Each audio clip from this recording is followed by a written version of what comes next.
to get to, including the start of the college basketball season. Yesterday, I egregiously said that the preseason AP Top 25 was out in basketball because that came out yesterday. So maybe I just thought that I heard that it was going to be released yesterday. Or maybe you saw a projected preseason top 25. No, and then couldn't have the been that. Actual preseason top 25 came out a couple of hours later. I think it's a premonition I had in a dream. That's the most reasonable explanation. Happens all the time. Happens all the time. So we'll be breaking down what the preseason top 25 means for the Big 12 as Big 12 basketball media days is fast approaching next week. So excited to be out in Kansas City for that. We've got game times for week 9. We're looking ahead to week 8. We've got a analytics guru coming on with us a little bit later on in the show. Plus, we're talking with our buddy Justin Spears about Arizona basketball, Arizona football. Busy Tuesday. The last couple of days, James, I've spent cleaning out my garage, which it's quite the endeavor. It's one of those things that I think you think about constantly and never do. I mean, at least that was the case for me. Only we got a deep freeze, and so I needed to kind of make some space, and so it opened up the opportunity for me to really dive in head first and clean That's where you put the bodies? Yes, exactly. So, I mean, you can't wait for the right time of year because it's either too hot or it's too cold. So you just gotta dive head first in, clean the garage out. But it's great because it feels like a fresh start, like everything's new and refreshed, and I threw away a bunch of stuff, and it's just a good opportunity to kind of get restarted, reshuffle the deck, Yeah, a little spring cleaning in the fall. Do you park your vehicles in the garage? Yes. You do? Yes. We haven't parked a vehicle in a garage in at least 3 years. So what goes into that decision? Well, the garage is storage. Right. And it's so, when I moved to Texas, it's so foreign to me because in other states, everybody parks in their garages and everybody has basements and much more room to put all their stuff. I feel like that Jerry Seinfeld stand-up bit where he talks about we all just have so much stuff that we don't need. We just get more stuff and give each other stuff for the holidays. Yeah, totally. So, our garage is just full of stuff. And any things you can throw away? Oh, I'm sure. I'm sure we could throw a lot of it away. But there's no time for that. We gather and gather and gather, and we throw it in the garage. Where should I put this? Yeah, just throw it in the garage. So our garage is standing room only. It's packed with stuff. And when I lived in Kansas, and I'm sure it's the same way in other states, homes that have basements, there's a ton of storage. That's where you put your stuff. That's where you put your stuff. Yeah, that's where you put the stuff you don't need. Then you park in your garage. Here in Texas, nobody has basements, and you have to find room for stuff, and that room is the garage. Well, I feel pretty good about my garage situation then. You should. And my storage situation. I guess we're doing a good job with storage. I mean, the reason I really brought this up is because it feels like a fresh start. And let me just apologize first, because it feels like, we had been doing a talk show on the radio for quite some time. You and I, a year. Big 12 radio has been in existence for 5 years. And, we moved into this new studio, and we're now on video. You can stream us as a part of Big 12 Studios on YouTube and Amazon Prime Video and Roku and Tubi and DirecTV Stream and plenty other platforms. But we kind of just kept doing our show. We didn't really give ourselves a fresh start or celebrate the accomplishment of getting into this new studio and 3 different companies, tons of people collaborating to make this happen. We lost a producer that walked away from the show in the middle of it and then had to have a new producer come in and basically take the bull by the horns to getting us set up in the new studio. You think about all of the collaboration with Raycom Sports and Adam Lewis and Matt Karstens and on the tune-in side with Kevin Straley and Edgar Preciado, and on the Big 12 side with Kari Black, and all of the collaboration with Kate Risto. I mean, what you see behind us on set was empty. We had to have somebody come in from the Big 12 and beautify it. Katie does a great job for the Big 12 in that. I mean, you think about all the different pieces that went into it. We just kind of waltzed in here and just started picking up our old show, Like, we clean out the garage. Yeah. It's all new, and we didn't even acknowledge it. Like, I sat and had a drink in my cleaned-out garage yesterday and celebrated that. And here we are, like, just pick up the show, move it to a new location, and just like we never left, you know? Yeah. It's kind of weird. No, that's a really good point. And we had almost a full week and a half of kind of some dry runs and build up before we went live last Thursday. But even then, we were remote for several of those days, and then we got back, and it came on very quickly. And so there have been a lot of moving parts. You know, we moved locations, not just on the radio side, but then you add in the cameras and the lighting. And yesterday you were dressed like a class field trip, like you were heading over to the old pumpkin patch with your boys yesterday with a T-shirt and jeans, which had me shook for the full 3 hours. Today you look much more professional. Blatant disregard for the rules. That's yeah. That's savagery. That's very exciting. But to your point, yeah, there's a long list of people that deserve a lot of credit and thank yous and shout outs, if you will. And starting to finally on this Tuesday, you know, we've been live for almost a full week, feeling a little bit more settled here in the new digs.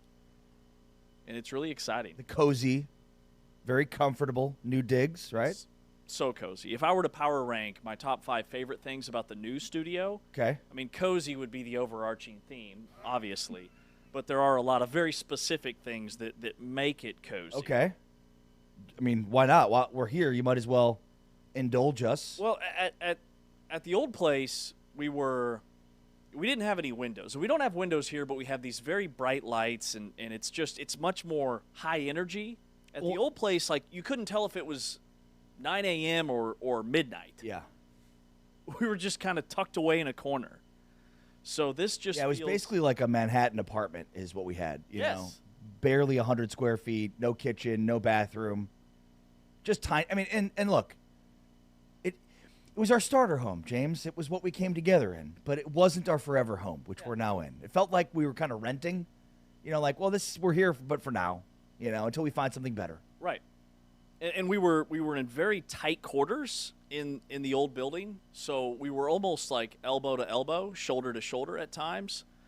That was different. So Bad Breath Brian was a thing from time to time. And then here in this studio, we have so much more room for activities. And then the biggest takeaway that I have is the snack sitch. Okay, the coffee/snack situation here at the new place is immaculate. Yeah. I measure, it's 20 feet away. The coffee is 20 feet away. Yeah, I was wondering what you were doing with the tape measure on the ground. I thought And that my was feet I thought that was a doing bit the awkward. whole step thing. An 11 size foot. How it's- many feet is that? It's 21 pace. It's a 12, by the way. Size 12. It's a foot long. And then, so it's exactly 21 feet between me and the Keurig. But you need to explain the snack sitch, as you Yeah. just mentioned. So at the old place, the kitchen was all the way on the other end of the hall. And you had to walk past another studio which had people doing a show in it, and they were none too pleased with you being there. Had to walk past a full studio, like the A+, the A team studio. We were the B team. Yeah, And maybe then C team. also a conference room right there where sometimes they'd be having meetings, but it's all glass windows, and I'm just strolling by. James is like, hi everybody. Good. Those guys hated me because I didn't know how to refill the coffee. It was a very elaborate process. They had like built-in water lines. I'm like, I just drink it, guys. And I always made sure I left a little bit I mean, it's the way to do bottom it. of the pot. That's the way to do it. So I was never the one that finished the pot and didn't start the new one. Yeah, of But course. it just felt like a walk of shame Yeah. every time. Oh, I it looked like strolled- one too. Yeah. Strolled down that hallway. They were scowling at me. There's something cozy about being all alone in this new studio. Like, there's no one else here. Literally, in this entire office and building. Like, there's nobody else here. In fact, like, I go to the bathroom in the mornings, and it's almost like one of those creepy, like, scary movie scenes where you're like, is there somebody hiding in the stall? It's like, it's so lonely in here at times. It's almost, like, creepy, but in a good way. In a good way. And Yeah. the walls in the old studio were very gray. They were very dark. Like, it felt like it took a tremendous amount of effort on certain days to get that energy up. Yeah. And here we've got all this Big 12 swag behind us. We've got the lights are actually much brighter in here than they appear on television. And it's instant energy when you sit down in these chairs. And then the chairs. I mean, these chairs are fantastic. I had like a chair that had a thing popping out in the back. It was falling apart. But we were like the neighbor that just kind of showed up. If you're looking at it from the perspective of the other guys, we just kind of showed up at the front door. Hey, are you guys home? We'd like to invite ourselves in. I mean, squatters is, Squatters. I think, what yeah. Basically, we, like, the house next door was for sale, and just a couple of dudes walk in, like, well, I guess this is our house now, and now we own the house. Yeah, it's We're like the other guys, they kind of knew us, but not really. And for Like, should we get to know you or not? Are you guys squatting? Did you buy the house? And for those that are wondering, what the hell are these guys talking about? We were renting a studio space from another radio company to do our show previously. And it was, the upper management were in the loop, but the guys that were there that were regular full-time or part-time employees doing their radio shows had no idea what we were doing there, who we were, et cetera, which just ramped up the awkwardness. And we were there for a good year, and nobody ever actually asked, like, who are you guys? You supposed to be here? We just kind of showed up from time to time like you would at a neighbor's, popping in, grabbing some coffee, eating all their snacks, and then getting the heck out of there. I mean, let me just say the biggest difference that is most positive to me is the no elevators. Am I the only one that has an irrational fear of elevators? No. I mean, I have a dreadful, irrational fear of elevators. I am a little claustrophobic. When I lived in New York City, being in an elevator with like 100 people going down like 40 floors was completely creepy. And especially, like, I don't know, you're taking what appeared to be an older elevator up to the 11th floor. Like, every day, twice a day, I was like, please let me get to the ground. Please, it was just complete irrational fear that something was going to happen. Yeah. I was going to get stuck. Who knows? What else could happen, right? Like, your imagination can run wild of the things that can happen. Maybe the elevator breaks through the roof. Who knows? I don't know. Maybe that could happen. Right. I don't know that it can happen. No, the parking setup here is so much better. Yeah. I mean, we're on one floor. We park just around the corner, walk in, and we're good to go. At the old place, we had the parking garage, and then the elevator had to take 11 floors. Like today, I was running a little bit late, but no panic. No panic. Sure. I panicked a No little panic. bit. I was because panicking a little bit. I was 2 minutes away from calling you, be like, listen, I don't know where you are, and if you think I can do this show alone, you are kidding yourself. There was a little bit of traffic, and then I didn't have enough gas to actually make it to the show. How could you have ever foreseen that happening? A little bit of a problem. So, yeah, I wanted to notify you guys that I was running a little bit late rather Appreciate than the just heads up. show up 10 minutes before we go on the air with no heads up. I appreciate that.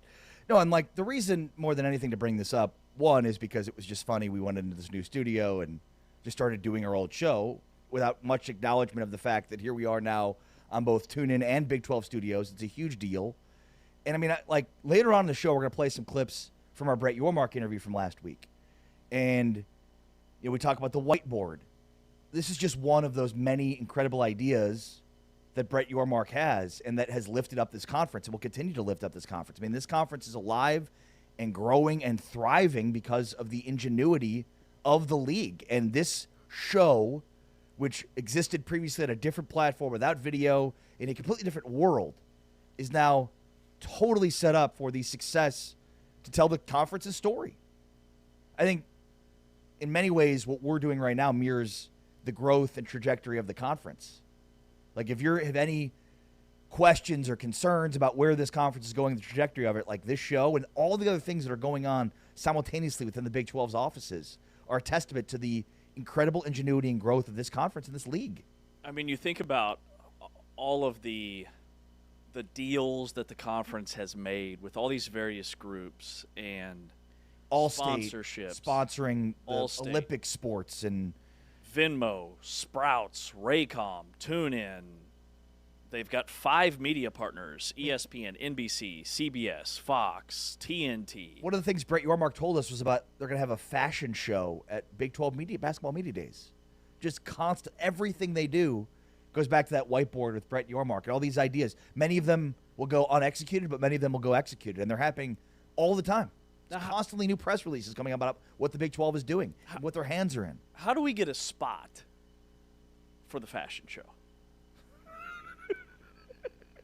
I mean, I think, one, you have to play for a team, maybe? Just spitballing here. I don't know if that's true. Okay. We could reach out. We don't know the details of the fashion show. It's true. Maybe they're looking for an MC. We've got some fire fits, okay? Some fire fits that need to be on that runway, on the catwalk. Big 12 radio on Big 12 studios, like, we've got to be walking the catwalk, get a good sense of, like, these are our outfits. I've been practicing. These are what we have to wear now as a part of Big 12 studios. Yes, I was marking off the number of feet between here and the Keurig and practicing my catwalk. I know you saw that spin. I know you saw the twirl. I was wondering why you did that. I thought, why is he measuring what is he the doing distance? over there? Why is he twirling? We're 5 minutes away from the show starting. No, I mean, this show now being as part of Big 12 Radio on Big 12 Studios is a testament to Yormark's grand plan and the whiteboard line of thinking. And it's just one key in a very important cog that has so many different tentacles and so many different avenues of growth and potential. It's just really cool to be a part of that. It's great to have you with us today and every day in your home for the Big 12 Conference. Tune in. Make sure to favorite the channel on the TuneIn app. And, of course, check us out on video, where we now have to get ready to do a show. You actually look the same. I am the one that looks vastly different than how I used to look. You look very much put together today. Not saying you weren't put together yesterday. Yesterday was more of like a summer camp. It was like a casual Monday. Yeah, summer camp. Are you? You guys have a field trip today at the zoo? Had you given up on after life? The show? Like, what was going on there? I felt like yesterday you were going through some stuff. Like, maybe, like, Ari's going through some things today. That's what I thought in my head. In the Big 12 Conference, look, I mean... He's wearing a T-shirt. He told nobody. The man has jeans on. There's a very strict dress code that is in violation right now. And I tried to draw attention to it at this time yesterday, and he just glossed over it. It's like it's set in immediately. I'm wearing a T-shirt. I'm on camera. Let's talk sports. He had a bad weekend, and he was just following it up on a Monday. It's true. That's all it was. It's true. But then a great Monday. And look, again, I mean, we talk a lot about the Big 12 and the AP Top 25 and reference to the Big 12 in football. Do we get the credit we deserve? You know, it's one thing to be treated like a second-class citizen. It's it's another thing to be one. And that's not the truth in the Big 12. This is as big boy as it gets. And we could thank, again, the commissioner, Brett Yormark, and what he's done. This collaboration is just one piece to the whole puzzle. I mean, big boy in terms of all these teams that we're going to be talking about in a few minutes that are in the AP preseason top 25 for men's basketball. Also, when I look at college football and the landscape, the Big 12 deserves two teams in the college football playoff, and the Big 12 will win a game this year. There you go. In the college football playoff. And then the Big 12 is very much a player in the national championship picture. Thanks for checking us out today and every day on your home for the Big 12. Tune in. And, of course, Big 12 Studios on Tubi, Roku, Amazon Prime Video, YouTube, and plenty of other spots.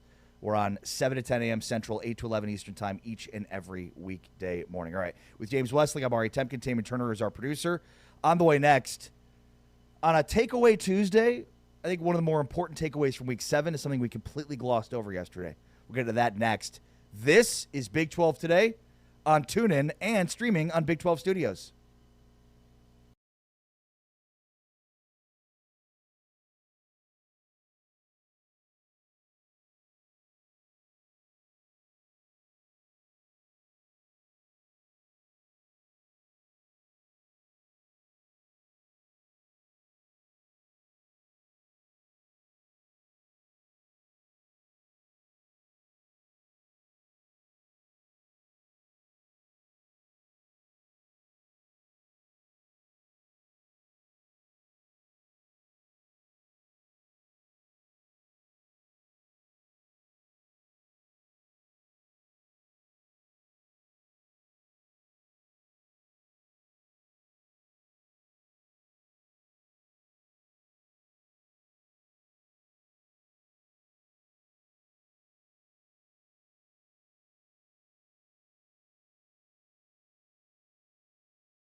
Big 12 Radio. This is Big 12 Today, along with James Westling. I am Ari Temkin. Great to have you with us, and you're home for the Big 12 Conference. Tune in. Make sure to subscribe today. And, of course, Big 12 Studios. Check us out each and every morning as we talk through all things Big 12. All right, James. It's funny because every Monday we come in here, we react to the games, we give you our opinions on the games, and we always talk big picture, right? So, like, you kind of write down in your outline, like, key takeaways, is Houston for real? BYU, Utah, what a matchup. What does it mean, big picture? Can anybody beat Tech, right? Like, so we talk big picture so much. We're focused so much on the big picture, which is the playoff, the all-important, all-powerful college football playoff, and the overlords who control access to it. I think Week 7 is about something much bigger than that. And I don't want us to lose sight of that because for 100 years, college football existed in a space without a playoff. And there were so many things that would happen over the course of a season that were viewed as successes. Beating your rival, getting to 6, 7, 8 wins, bowl eligibility, right? Getting to double-digit wins depending on where your program was. Things well outside of the quote-unquote big picture, right? We focus so much on the what does this mean for the playoff? And rightfully so, it is important. But, like, we also can't lose sight of, like, last week, Deion Sanders had surgery. A week ago, today, Deion Sanders had another surgery. Then he led his team to a victory, an upset victory over a ranked opponent at home. That, like, big picture, who cares, right? Like, that is what makes college football so great. K-State, big picture, not looking great, right? 3-4 now, trying to claw their way out, maybe play spoiler. Big picture doesn't say much about K-State, but what an incredible performance, especially for their defense. Something that we expected to see all year that we never saw. You could be half glass empty and say, where was that all year? You could look at K-State and be like, wow, they beat a pretty good team and did something they probably weren't supposed to and made one of the best quarterbacks in the Big 12 look foolish. I mean, we can go on and on about not caring about the big picture. I mean, who cares if Cincinnati and Houston are for real? Maybe they are, maybe they aren't. But Houston has already matched last year's win total 6 games into the season. Cincinnati is on a path, as Houston is, to being bowl eligible for the first time in the Big 12. That stuff matters. For multiple years, they looked like they didn't belong in this conference. And now they look like they might be competing towards the top of it. Who knows? And who cares big picture if they do, right? They lose a few games, maybe they're out of it, but they're still most likely both going to be bowl eligible for the first time. Like, there's a freshman quarterback leading BYU to an undefeated season. Who cares if they are undefeated the whole way, right? Like, yeah. These are the kinds of things we can't just gloss over and focus solely on the big picture. We're losing sight of so many things that make college football great. Yeah, that's a really good point. And, ESPN's latest college football playoffs bubble watch mentions Texas Tech and BYU, and then Cincinnati, Houston, Utah as programs that are still in the conversation and have work left to do, but they're getting mentioned. And I think, one theme for this Big 12 season so far is, this is year 2 of this new conference makeup with these 16 teams. And you added the 4 corner schools, if you will, or Pac-12 schools to the Big 12, and they're in year 2. But think about the teams that are in year 3 in this conference. BYU, who's currently undefeated at 6-0 and 3-0 in Big 12 play. And has won 17 of their last 19. Dominating a lot of teams. Houston, who's already exceeded their win total from Willie Fritz in year 2 of his tenure. And then Cincinnati, who's having their best season since they made a run at the college football playoff and beat Notre Dame. Ranked for the first time since 2022. They're 5-1 and 3-0. They've already matched their best win total.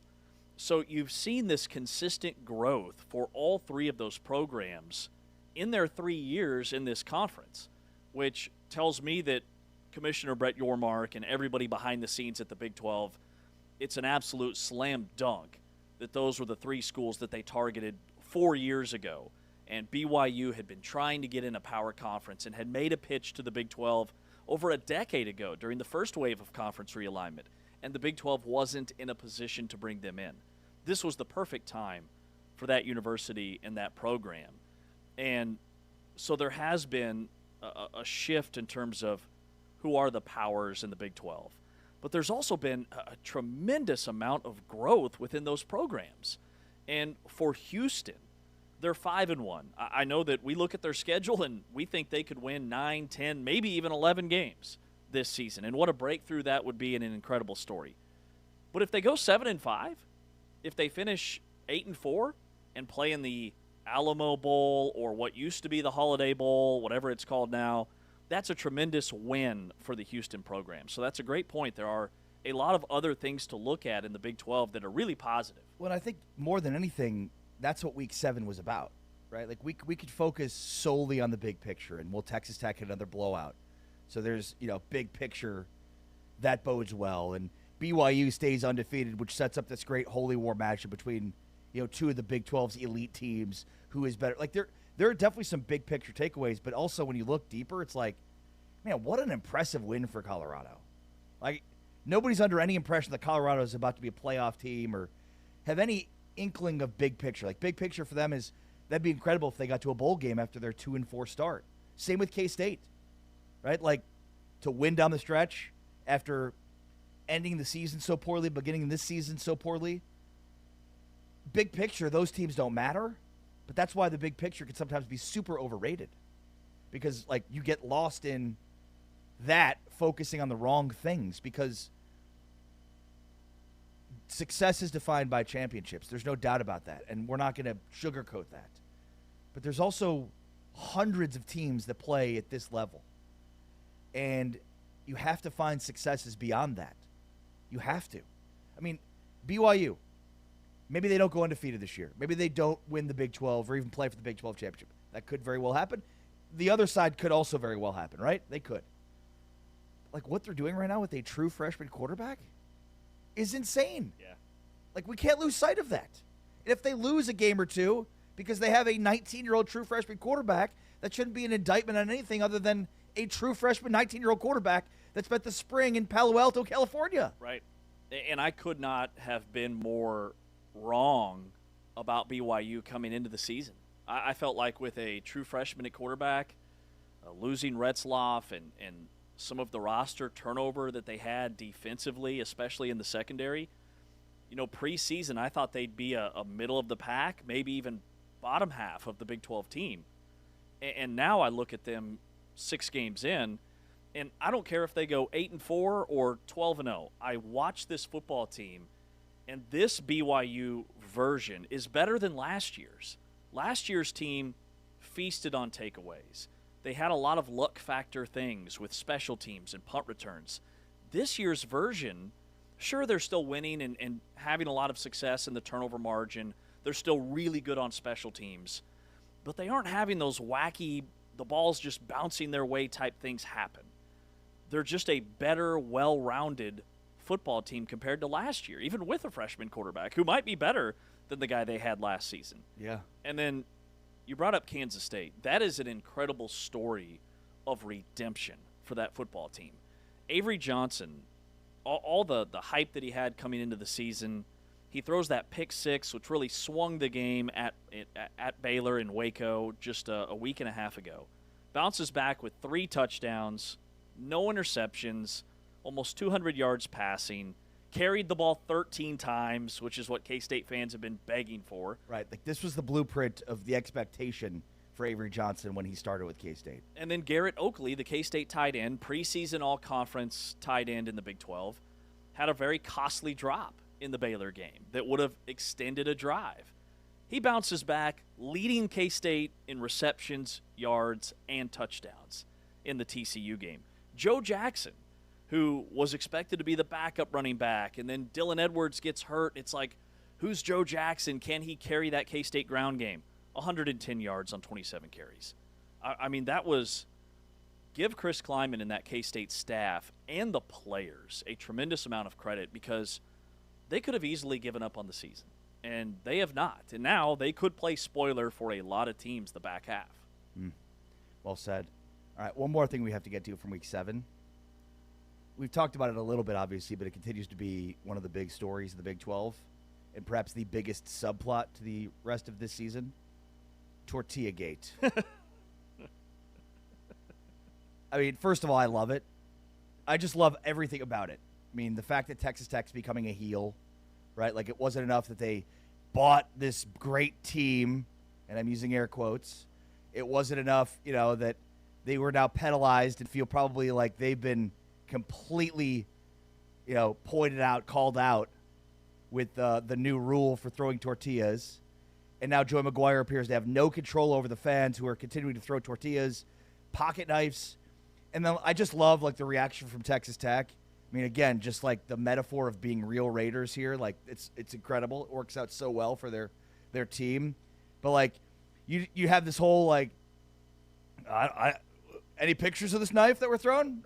If there were no pictures, no pocket knife thrown. And then you have the other side, which is like, are you still talking about this? It's like it was 2 days ago. What do you like? There's two sects right now of Texas Tech fans on social media. Like, I didn't see any pocket knife thrown. You could throw any wild allegations you want out there. And then the other side, which is like, why are we still talking about this? Stop beating a dead horse. Whatever, you lost. Move on. Get over with it. Which is amazing. Like, I'm so here for this. It's awesome. It makes sports great. And they're a true heel in that sense for the rest of the Big 12. I'm here for it. Well, yeah, it adds to the drama of the conference. And I think leagues need that alpha or that villain, if you want to call him that, because it just adds to everything that makes college football so great. College football is a story, and it's a different story with many different chapters over the course of a season. But every season is its own story, and every story needs a villain. Yeah. Every screenplay needs a villain, somebody that all the other Big 12 fan bases can rally around, and we want to take down those guys. They're too good. And you see that shift in college sports in different conferences. You see it professionally with the NBA dynasties, and now everybody hates the Kansas City Chiefs because they've won Super Bowls in the NFL. Like, it's a part of sports. And then you have this really passionate, fiery fan base, which has been the underdog for so long that they still have, like, that underdog mentality. Totally. They're zesty.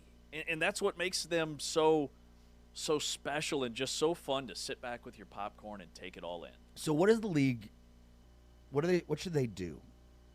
Because, I mean, you have the rules in place, but they're not, in this game, did not throw as many flags as probably they should have. But at what point are you just throwing a flag every time? I mean, should they? Right? If a rule's a rule, then you got to keep throwing flags. We heard Lance Leipold say that the officials told him one flag got picked up by the instant replay group. So what should the league do? I mean, how many times in the KU game did it happen? Like, how many different instances were there? Well, they scored 42 points. I mean, and it's every kickoff? Yeah. I mean, maybe missed a few here or there, but yeah, pretty much. Okay. Because I thought it used to be just the opening kickoff that they would do this. But if it's become every kickoff, that's a 15-yard penalty stacked on top of one another. I mean, if you penalize them every time, eventually that will cost Texas Tech some games. And then where do the penalties occur is another thing. I think it's different if the penalty is it on the kickoff? Is it on the next play? You know, how are they managing that? Like, are the penalties on the kickoff? Because kicking the ball off from the 20-yard line versus the 35, I don't think is as impactful if you penalize a team and the opponent starts, instead of on the 25 after a touchback, they start at the 40. Then you see a major shift in field position. Then that really does start to have a major impact on the game itself, where it could cost Texas Tech some games. Yeah, I mean, I think if it's a rule, you've got to penalize it. Yes. I mean, it's just not good enough for Texas Tech and fans to be like, well, this is what we do. This is our tradition. Like, that's great. Great tradition. It's super fun, except that now there's a rule in place that you can't do that. You're not allowed to throw things on the field. It's why, literally, if you get a water at a sporting event, they have to take the cap off because people used to throw caps in the field. And now because of that, I can't have a cap for my water when I go and get a bottled water at the game. Or a beer if it's twist off. If it's not a draft beer. Deal with it. That's James Westling. I'm Ari Tepkin. This is Big 12 Radio. Big 12 Today, heard on TuneIn and watched and streamed as a part of Big 12 Studios. All right, let's get to the Players of the Week via the Big 12 this week. Plus, the AP Top 25 in basketball is out. We react to that. It's all coming up. You're locked into Big 12 Today on Big 12 Radio, heard on TuneIn and streamed on Big 12 Studios.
Big 12 Radio, Big 12 Today.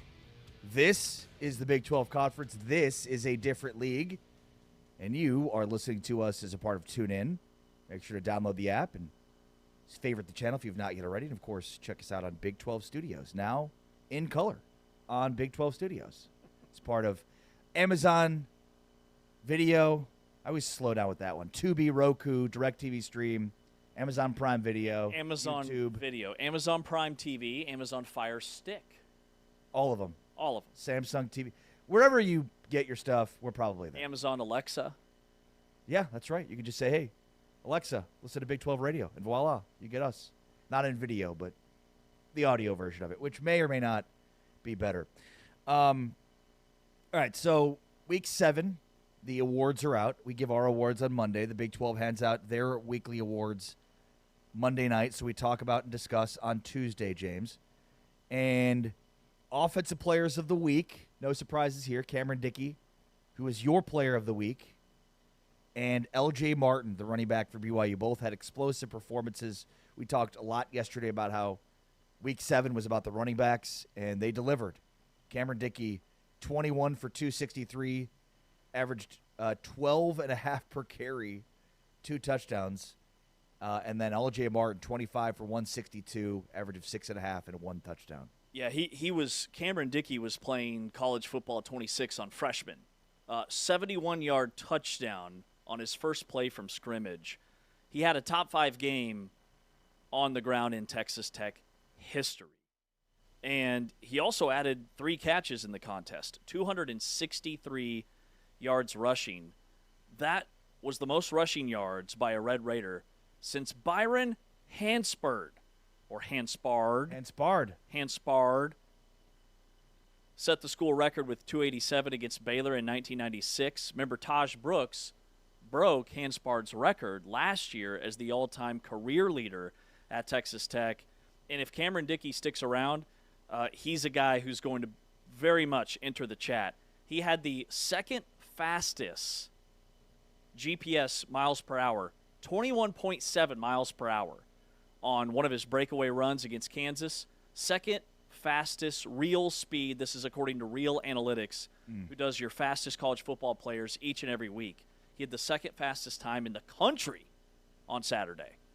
From the Big 12 Defensive Player of the Week category, David Bailey and Desmond Purnell. Purnell was my Player of the Week in the Big 12 for his 5-tackle, 1 sack, 2 tackle for loss, 2 interceptions, including a pick-6 game. But David Bailey was also extremely explosive. 6 tackles, 3 sacks, a forced fumble, a fumble recovery. I mean, he flashes and stands out when you watch him.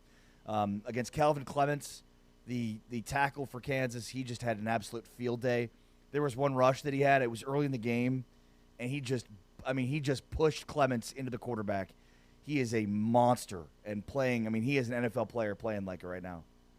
Was one of the top sack getters at Stanford last year. And what has he done in his new home for an encore? Leads the nation with 8.5 sacks. Texas Tech as a team had 9 against Kansas on Saturday. It was the FBS high for sacks in a game all season long. He finished with 6 tackles, also had that forced fumble and that fumble recovery that you noted. He's an absolute beast. And Texas Tech's defensive line is arguably the best in the country. They lead the nation in pressure rate. They're one of the top teams in TFLs and sacks, and that group up front, littered with NFL talent, is a big reason why Texas Tech is where they are and why they are going to be a nightmare for somebody in the college football playoff. Yeah, well said. All right, Special Teams Players of the Week. And this is a guy that's an unsung hero of Cincinnati, which is their punter, Max Fletcher, who continues to put incredible punts together that are, I mean, extremely impactful from a field position standpoint. We talk all the time about field position. One of the things I think that's underrated about Cincinnati is Fletcher, averaging 41 yards per punt in their game on Saturday on 5 punts. You know, obviously, if you're Cincinnati, you haven't punted a ton lately the last 2 weeks because you've been scoring so much.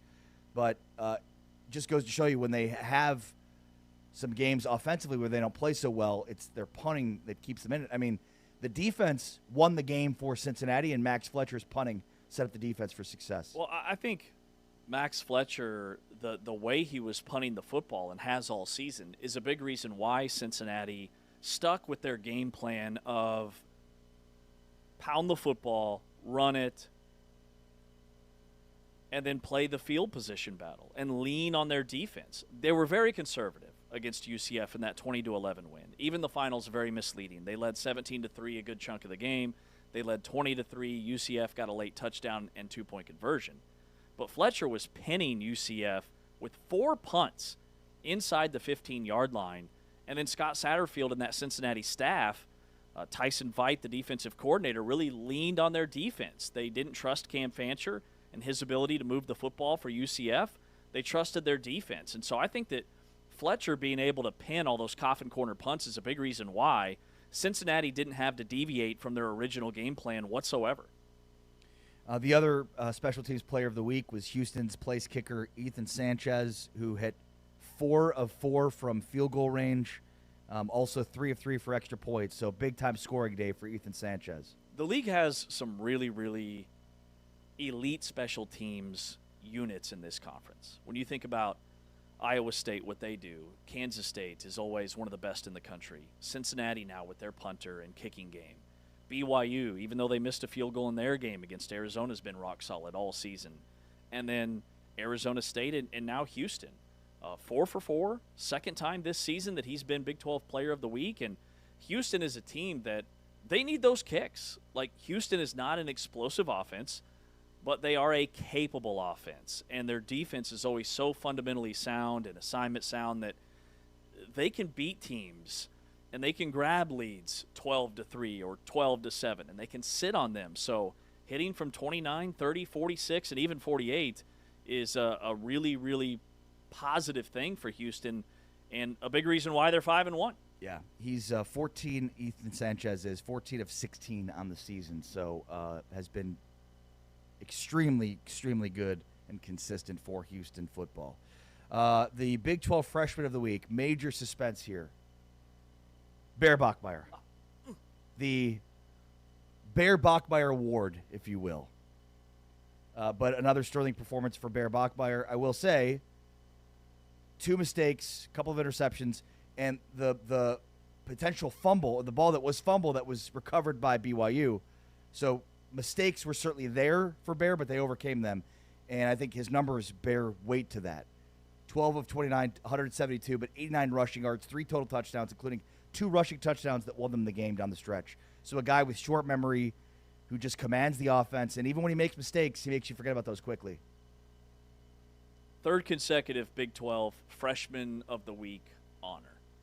Is there another freshman in this conference that has a chance to win this award the rest of the season? I mean, we talked a little bit about some of these other guys as true freshmen that are getting some run, and even freshmen that are redshirt freshmen, but no. Maybe Ed Small at TCU, but he didn't have a great game against Kansas State. Bear Bachmeier is a bear in the backfield with what he does with his legs. The 89 rushing yards is what stands out to me. His passing numbers weren't great, but he connected on the throws where his guys were open. You know, he is very accurate. I still think that there's a lot for him to process, and I think Arizona's defense is very complex. New defensive coordinator, they're much better on that side of the ball, and so he was really tested for the first time. I would argue all season long in terms of what the opponent's defense is going to bring to the table, because East Carolina had a good defense early in the season, but it was BYU's defense that had a pick 6 in that game. He didn't have to will his team to victory, but he did that against Arizona. All right, the offensive line of the week, no surprises here, goes to the Utah Utes offensive line. As much as we focus on Jeff Sims playing and starting for Arizona State, the loss of Sam Leavitt not playing in that game and the impact that had, I mean, Arizona State's defense was not up to what we're used to. And, I mean, look no further than the 4 drives that Utah had in the first half. 3 of them were rushing touchdowns, and they rushed 25 times in those 4 drives for 187 yards and 3 touchdowns. So 7.5 per carry cleared the way for a Utah blowout in the second half.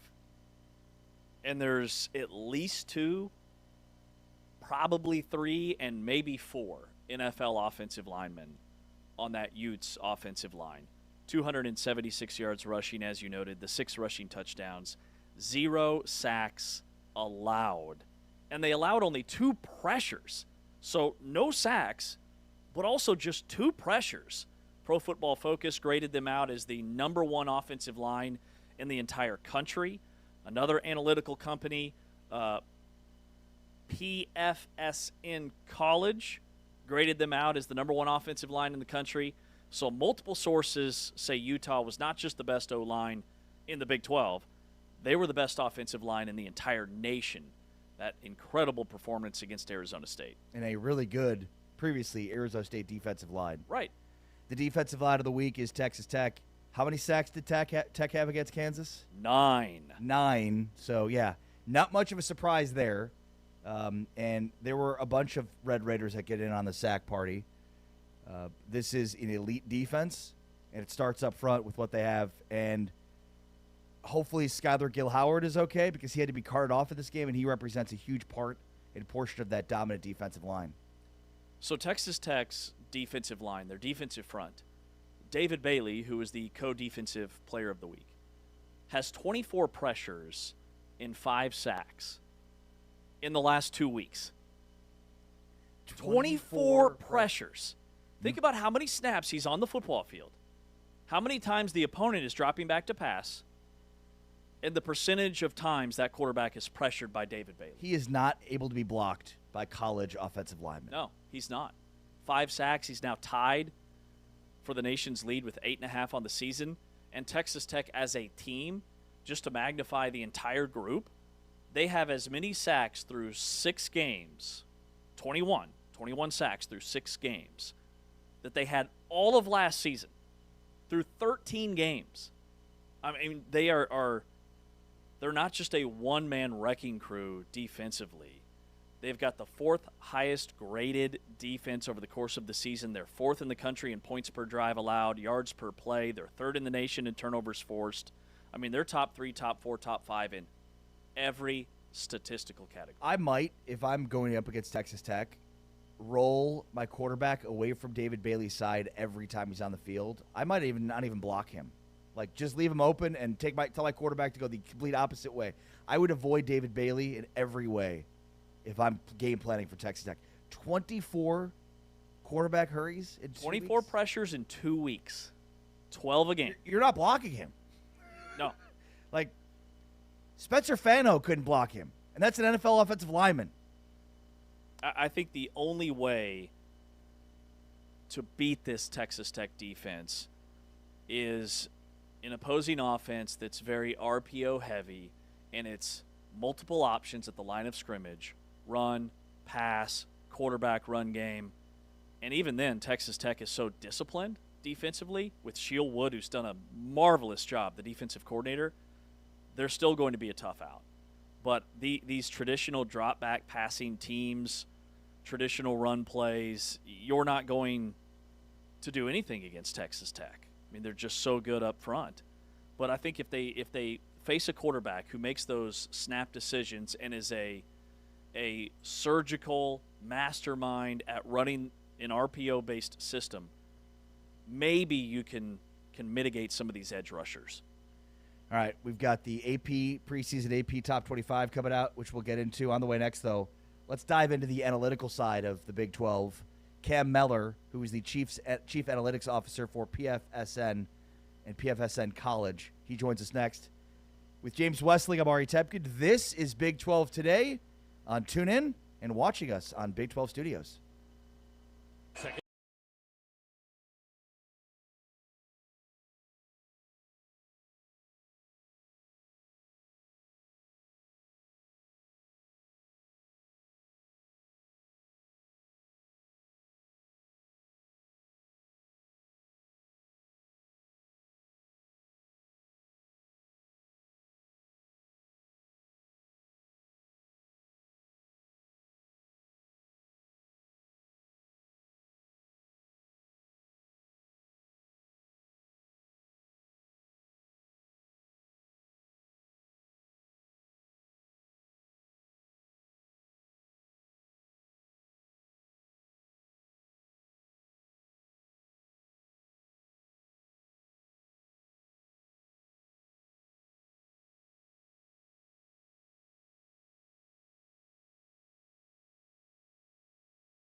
Big 12 Radio, this is Big 12 Today. Along with James Westling, I am Ari Temkin, and we are pleased to be joined right now by Cam Mellor, Chief Analytics Officer for PFSN 365 and PFSN College. Cam, how are you? I'm great. We got weekday CUSA back in the mix here, and we got football. Until we don't, basically. So it's a great time to be alive. Yeah, we are in quite the stretch of football. I remember, I think it was last week. It's like basically 50 straight days of football. So you're absolutely right. My family loves it. They'll see me in December. So. All right. First off, just for people who don't know, give us a sense of what PFSN does. PFSN 365 and PFSN College. Yeah. Long story short, it was we were Pro Football Network. If you were an NFL fan or NFL draft fan, you probably remembered the mock draft simulator that we had. That was one of the first to come on the scene. We branched off. We did a little things. We did College Football Network that I started.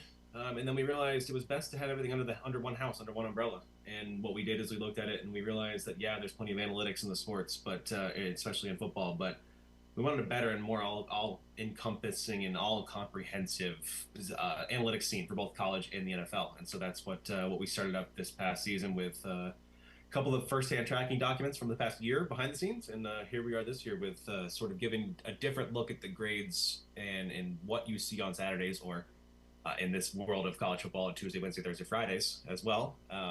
So just giving another level of analytical data for the game we all love, that is football. Cam, you guys are just constantly churning out grades for teams and for players. And analytics is such a massive part of the sport now. In layman's terms, can you kind of break down, like, let's look at highest graded Big 12 running backs, for example. You have L.J. Martin, number 1, Raleek Brown, Arizona State, number 2, Cameron Dickey, Texas Tech, number 3. Take us through when you say highest graded Big 12 running backs. What does that mean? Yeah, it's an interesting one, right? I looked at what 8 means, and I know there's other ones out there, and I used to work at PFF, and so what we did is I looked at how to make them a little bit more stable and a little bit more less game or performance driven, and speak a little bit more to what we can expect for either the rest of the season or for that player's career. And so in a vacuum, sure, it might look good off of one performance or 2 performances, but what this does is it sort of isolates that player, our grades, and it takes into account a bunch of different metrics from the player perspective, team perspective as well, and then adjusts for strengths of schedule, but it looks at it from a stability metric or stability standpoint, where we take away some of the noisiness that is football, under pressure play or one of those big, long, broken plays where a running back breaks one tackle and goes for 80 yards after contact. It sort of takes those away or devalues those because we know those are the splash plays. And so that's a stability metric. Our grades are looking at it from that. So we can basically look at that and say we expect L.J. Martin for the next 6 weeks or this next 6 games, the back half of the schedule, to probably be the most or top performing running back. Of course, he's got a little bit more difficult schedule down the stretch as the Big 12 play comes into play. But for that, our grades specifically, they isolate the stable metrics going forward. And so it's sort of a projection for the player's season and his career. Cam, we're certainly of the belief that Texas Tech is underrated relative to the AP Top 25. Yeah, I'm curious what your metrics say in terms of that. Even when you look at the Massey rating for Texas Tech or the SP Plus rating, they're higher than where Texas Tech is rated.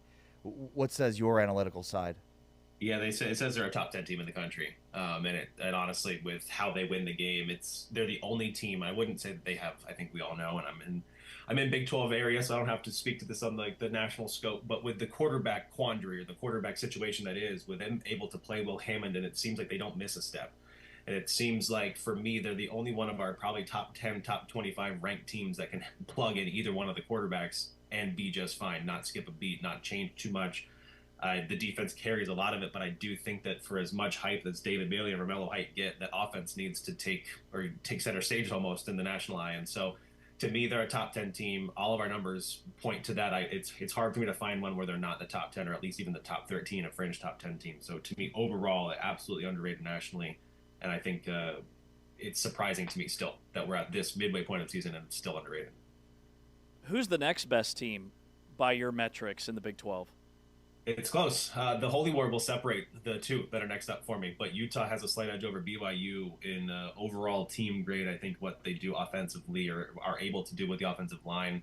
we know Bear Bachmeier's been great, right? And we know it's been fun, but can they push the ball down the field, and can those wide receivers actually make more than a couple of splash plays as opposed to what they've just been able to do with a couple of long ones, and then a few timely drops that they've had. So it's Utah by a slim margin over BYU, but this upcoming game will do a lot to separate, I think. Do you think the league is in position to get 2 bids to the college football playoff? I think now more so than ever, and I think it speaks probably to Big 12 play, and if it depends on if they cannibalize themselves down the stretch, but also probably to the fact that the ACC won't be getting 2 this year. I don't see a world in which the ACC can get 2 unless things really sort of fall into place for them, or a team like UVA or Clemson sort of commands the back half of their season. But at this point, I can see the world in which we do get 2, and I don't know if it's the Big 12 loser, unfortunately, from the championship game. I think it'd have to probably be an at-large sitting there at that 14, 15, 16 like we saw last year with the other conferences. Cam, looking at some of your recent tweets, when it comes to the Big 12 and Big 12 offensive lines, the league is very well represented. Utah has the best offensive line in the Big 12. Kansas State, the lowest allowed pressure rate on non-blitz dropbacks. And then Colorado, highest average time before a pressure is allowed. I see TCU scattered around in the top 5. I see Kansas in the top 6. Like, what does that say about the conference kind of leveling up when it comes to those big guys up front? I think you look and see what they've been able to do and where they've spent their money in the past offseason, in the past year or two, and where they've sort of put the emphasis on coaching as well. It's in the trenches. If you look at what made the SEC so famous over the past 20 years, it was their ability to churn out these first-round picks at guard. It's not a sexy way to play football, but it wins games. It ultimately gets you more players, and the Big Ten then followed suit. And we saw even the Ohio States and Michigans of the world start to do the same or continue to do the same. And I think that's where it is. If you look at both sides, the offensive or the trenches, the offensive line, defensive line, those defenders get the splash plays. You only hear the offensive line players called when either they're drafted or they allow a sack or it's a holding penalty. So I love to highlight the offensive line play, but I do think specifically if you look at just from this year to last year even, but even a couple years prior to that, where the Big 12 has improved the most is not just tackle talent or guard talent, it's overall cohesive offensive line play. And it's probably what I think that's probably the only thing that sets apart Utah from BYU at number 2 to 3, but ultimately as well, I think speaks volumes to what they could have been in the past few years had they done that just a few years prior. If you follow Cam on Twitter, you'll see that there's so many different categories that they're measuring in terms of conferences, in terms of overall, in terms of the Power 5 or the Group of 5. From a Big 12 perspective, Cam, I'm curious for just kind of like one of the, a few of the more interesting stats or numbers that have stood out to you just specific to the Big 12. Yeah, so individually, I can probably point out David Bailey. I mentioned him, and I think I have to give him a little bit more praise than he's probably getting this year. I think even some of the national media members said he might have been an impact transfer coming over to Texas Tech, but I don't think that we all valued what he was going to bring to this defensive front, and I don't think that there is a metric from the individual edge defender list that I can isolate and not have him either in the lead or at least in the top 3, whether it's quick pressures, which are those that are in 2.5 seconds of the snap, which is a truly, absolutely offensively disruptive play. There's long pressures. There's pressures on these true dropbacks, and then there's non-blitz pressures as well that he's able to get home. And if it's not him, then it's Romel on the other side. And so to me, the individual overall talent level that we've been able to see with immediacy from some of these transfer portal athletes, if it was Cam Scatterbo 2 years ago when he came over and his impact, and now we have finally the defensive element of that where David Bailey's made himself a first-round pick with his performance so far this year.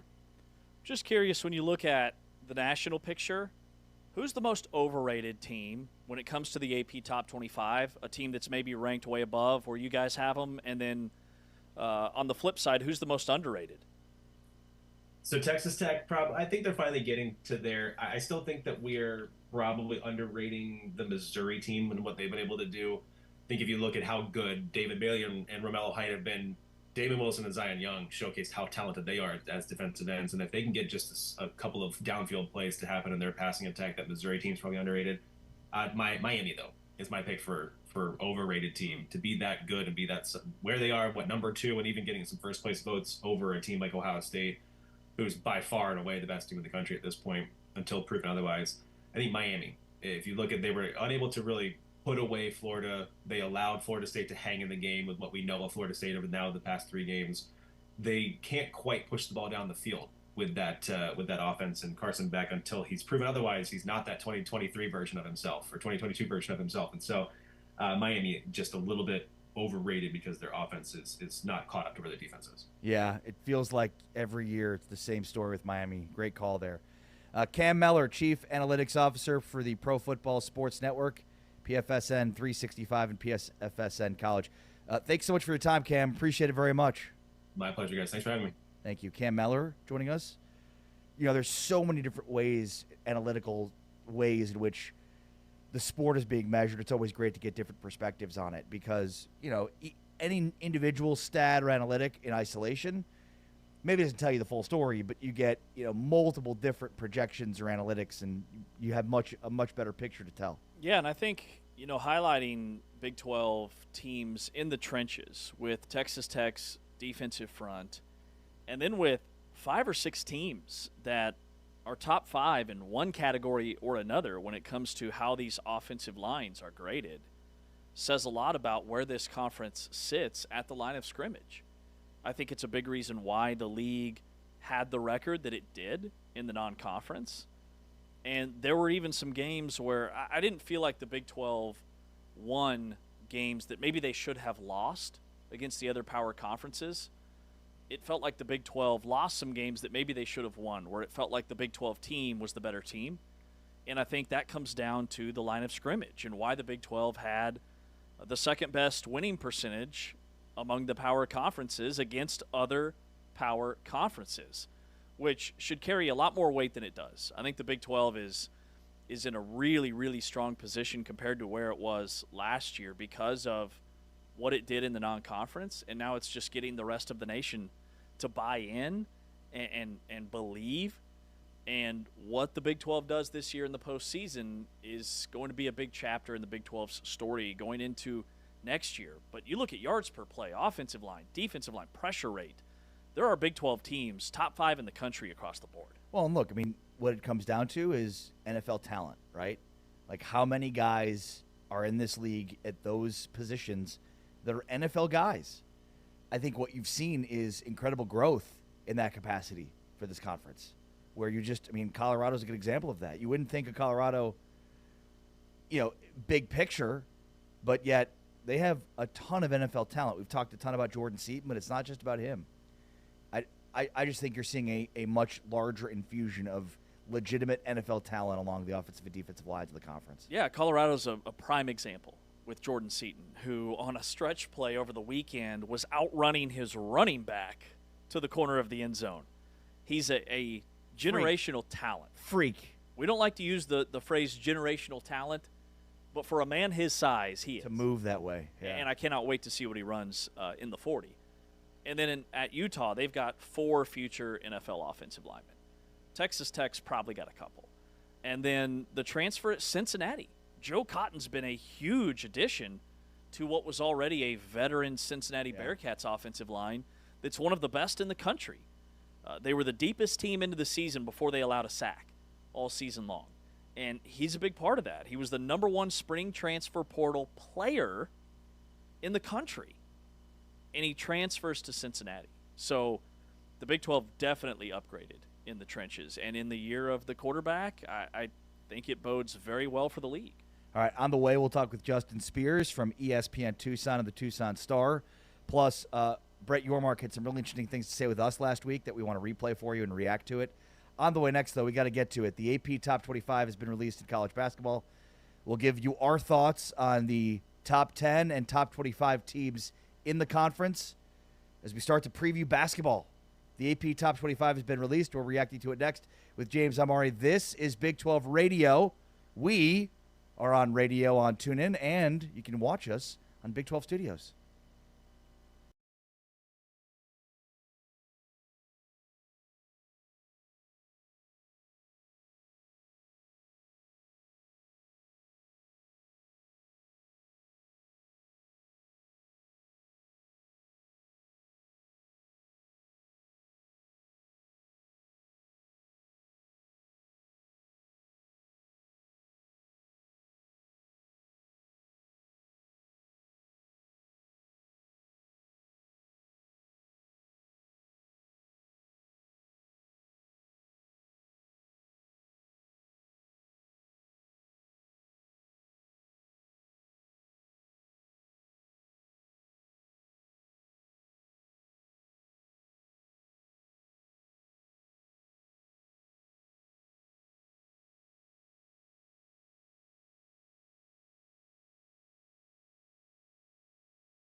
today, along with James Westling. I am Ari Temkin. So great to have you with us today at Every Day in Your Home for the best basketball conference in America, the Big 12, on TuneIn, and it's part of Big 12 Studios. Thanks for checking us out, whether it's YouTube, Amazon Prime Video, Tubi, Roku, Samsung TV Plus, and DirecTV Stream. Plenty of other platforms. Just search Big 12 Studios, and you'll find us there. And, of course, on Amazon Alexa, just say, "Hey, Alexa, play Big 12." And voila, there's James and myself. All right, the preseason AP Top 25 is out for basketball. And remember, though it's trash in football, maybe is a little bit better at basketball. Means everything in basketball. Only because of where the Big 12 sits. Yes. Or does it? You tell me, what's your reaction to the AP Top 25 being released? The Big 12 has 1, 2, 3, 4, 5. The AP Top 25? Is that right? No, 6. Houston, BYU, Arizona, Iowa State, Kansas, and Texas Tech.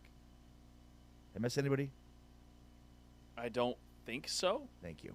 Tied a record that was set last year.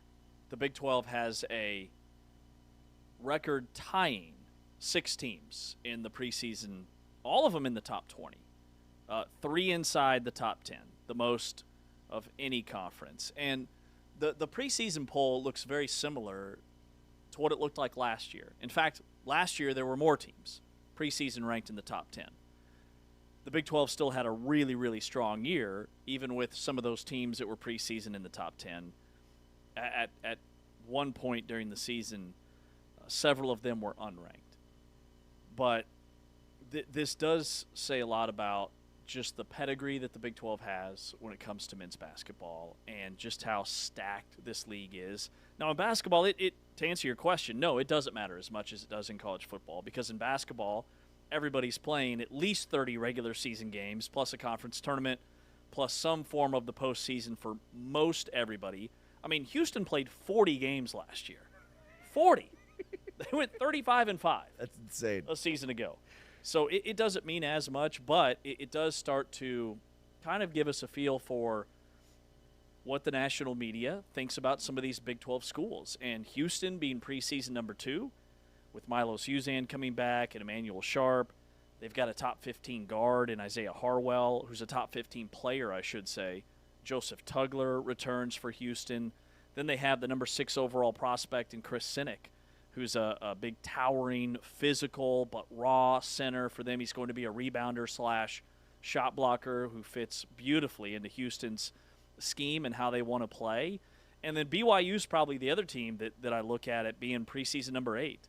You know, they got to the Sweet 16 last year. They went 26-10. They've got Robert Wright III, who transferred over from Baylor. Then they've got Kennard Davis, who was a bucket getter at Southern Illinois. Richie Saunders is back for his 18th year of eligibility at BYU. Kiba Keita down low. And then the number 1 player. Or two. Depending where you look. A.J. Debonsa. Well, and they added his teammate as well in Xavier Stanton, who's also a 4-star guy. I mean, it's not just about Debonsa. And I think when you look at the Big 12, there's like a old and new sense to it. The Big 12 has 5 of the top 11 incoming true freshmen, including the top 2 players in the country, depending on which platform you're looking at. But Darren Peterson and A.J. Debonsa are both 1 and 2. And, you know, again, then Chris Sinak from Houston, Koa Pete for Arizona. Arizona's got 2 in the top 11. So when you mix that with some of the old guys, JoJo Tugler, as you mentioned, guys that have been around, you know, that now you start to see why this conference is so good. Kansas is severely underrated to me, which I love. I mean, they brought back a decent amount of talent from last year's team. They add a ton of talent from this year's team, including arguably the number 1 player of the country in Darren Peterson. Do they have enough depth? That's the major question I think everybody has around them. Iowa State, slowly but surely, one of the most consistent programs under T.J. Otzelberger. You expect them to be top 20 every year, and that's where they find themselves. And then Arizona's interesting because they lose a ton from last year. They still bring back some guys, and then they added 2 of the top 11 guys, including Koa Pete. Kansas being preseason ranked where they are is a really good thing for the Hawks. And I'm with you in that people are sleeping on Bill Self. People don't realize how good Darren Peterson is. And then they've added some depth via the portal. I think Flory Badunga down low is going to have a breakthrough year. He showed flashes of being an all-league post player for KU. Melvin Council was a 15-point-per-game guy at St. Bonaventure. Jaden Dawson was a 14-point-per-game guy at Loyola Chicago. Trey White was a double-digit scorer at Illinois. That's their projected starting five. They're going to be good. The other team, you brought up Iowa State. Remember, Iowa State was preseason top 5 last year because they had all of their starters back. Well, 3 of those guys are back again for this season, and they're 16th. They went 25-10. They lost in the round of 32. They had injury issues throughout the season, and really it caught up to them in late February and March. But Taman Lipsey, back at point guard, Momcilovic, the big guy, who was, maybe I would say not as productive as he was the year before because he missed a large part of the season due to an injury, still scored 12 points per game. But Joshua Jefferson, the transfer from St. Mary's, was maybe the best newcomer in the Big 12 that wasn't a freshman. Like, Joshua Jefferson was a 13-point-per-game guy, a good rebounder, excellent passer, didn't turn it over. He could be poised for an all-league type season. Well, and they also add 4 four-star guys. Best recruiting class they've ever had. Jamarian Bateman from the Milwaukee area. They've had a ton of success. That's C.J. Otzelberger's home. When you look at the NBA, and one of the best players who's not going to play this year, but Halliburton's a Milwaukee guy, so they've done really well recruiting the area, the city of Milwaukee, which is very underrated talent-wise. Xavion Mitchell's a 4-star from Oshkosh, which is actually where, in the Milwaukee area, where Halliburton's from. And then Dominkas Plita, I'm probably not saying that right, but he's a German 4-star, 6'9", 210 pounds, and Killian Torre, who comes in from Brewster Academy, which is a factory, a basketball factory. Another 4-star, he's 6'3", 190 pounds. So 4 stars. No 5 stars, but 4 stars. And again, when you marry the young players who will contribute to what they are bringing back, there's no doubt that this team should be competing for a Big 12 championship. And that was probably a big factor for why their season ended the way it did, is they didn't have the depth last year. They had 6, maybe 7 really good players, but then the end of their bench just wasn't ready to be on the floor for a Big 12 championship contender. I like Texas Tech a lot this year. Christian Anderson balled out this summer. He was playing overseas, and he was fantastic. Fran Fraschilla, who's a part of our show, was just raving about the offseason that he had. We saw flashes of that last year. And then JT Toppin is back for Texas Tech. Player of the year. That's massive. Yeah. And then they add a bunch of shooters in the portal. Lawan Watts is a stretch 3, stretch 4, 14 points per game at Washington State, 40% three-point shooter. Tyree Bryan was a double-digit scorer. He's a sharpshooter from Santa Clara. And then Luke Bamboye, the big guy down low from VCU. He's just a rebounding machine who will kind of do a lot of the same things that Federico did for Texas Tech last year. A big reason why they're preseason in the top 10. I think the conference looks really good. Yeah, a 5-star transfer. Is he a freshman? Which one? Bamboye? Says he averaged about 4 points per game at VCU. VCU, got it. Okay. But yeah, 6'11", 220.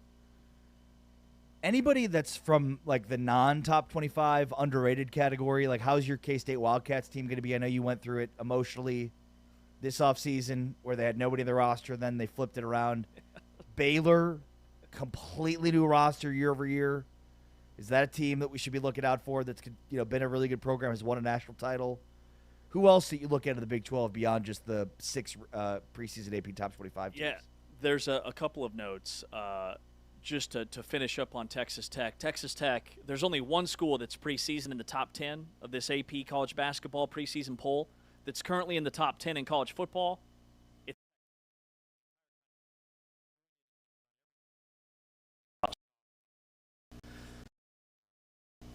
I would say when it comes to – did you see Kansas State received 13 votes in the preseason AP top 25? But all 13 votes came from one season number like 13 or 14, whatever the math would be. So one guy had them preseason in the top 15, and he's not a Kansas State beat writer. He's a national guy.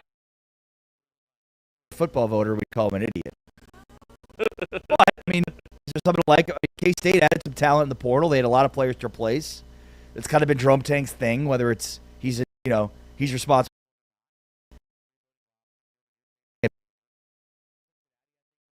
Surprise team of the Big 12 this year? I like Cincinnati this year a lot. They put together by far the best recruiting class that Wes Miller's had in Cincinnati. They also retained a lot of talent that I thought would leave via the portal after the season they had. But Kansas State brought in P.J. Haggerty. He's a guard from Memphis. He led the nation in free throw makes and attempts. He's a 45% three-point shooter, was tops in the country in three-point field goal percentage for a good chunk of the year. Kansas State really,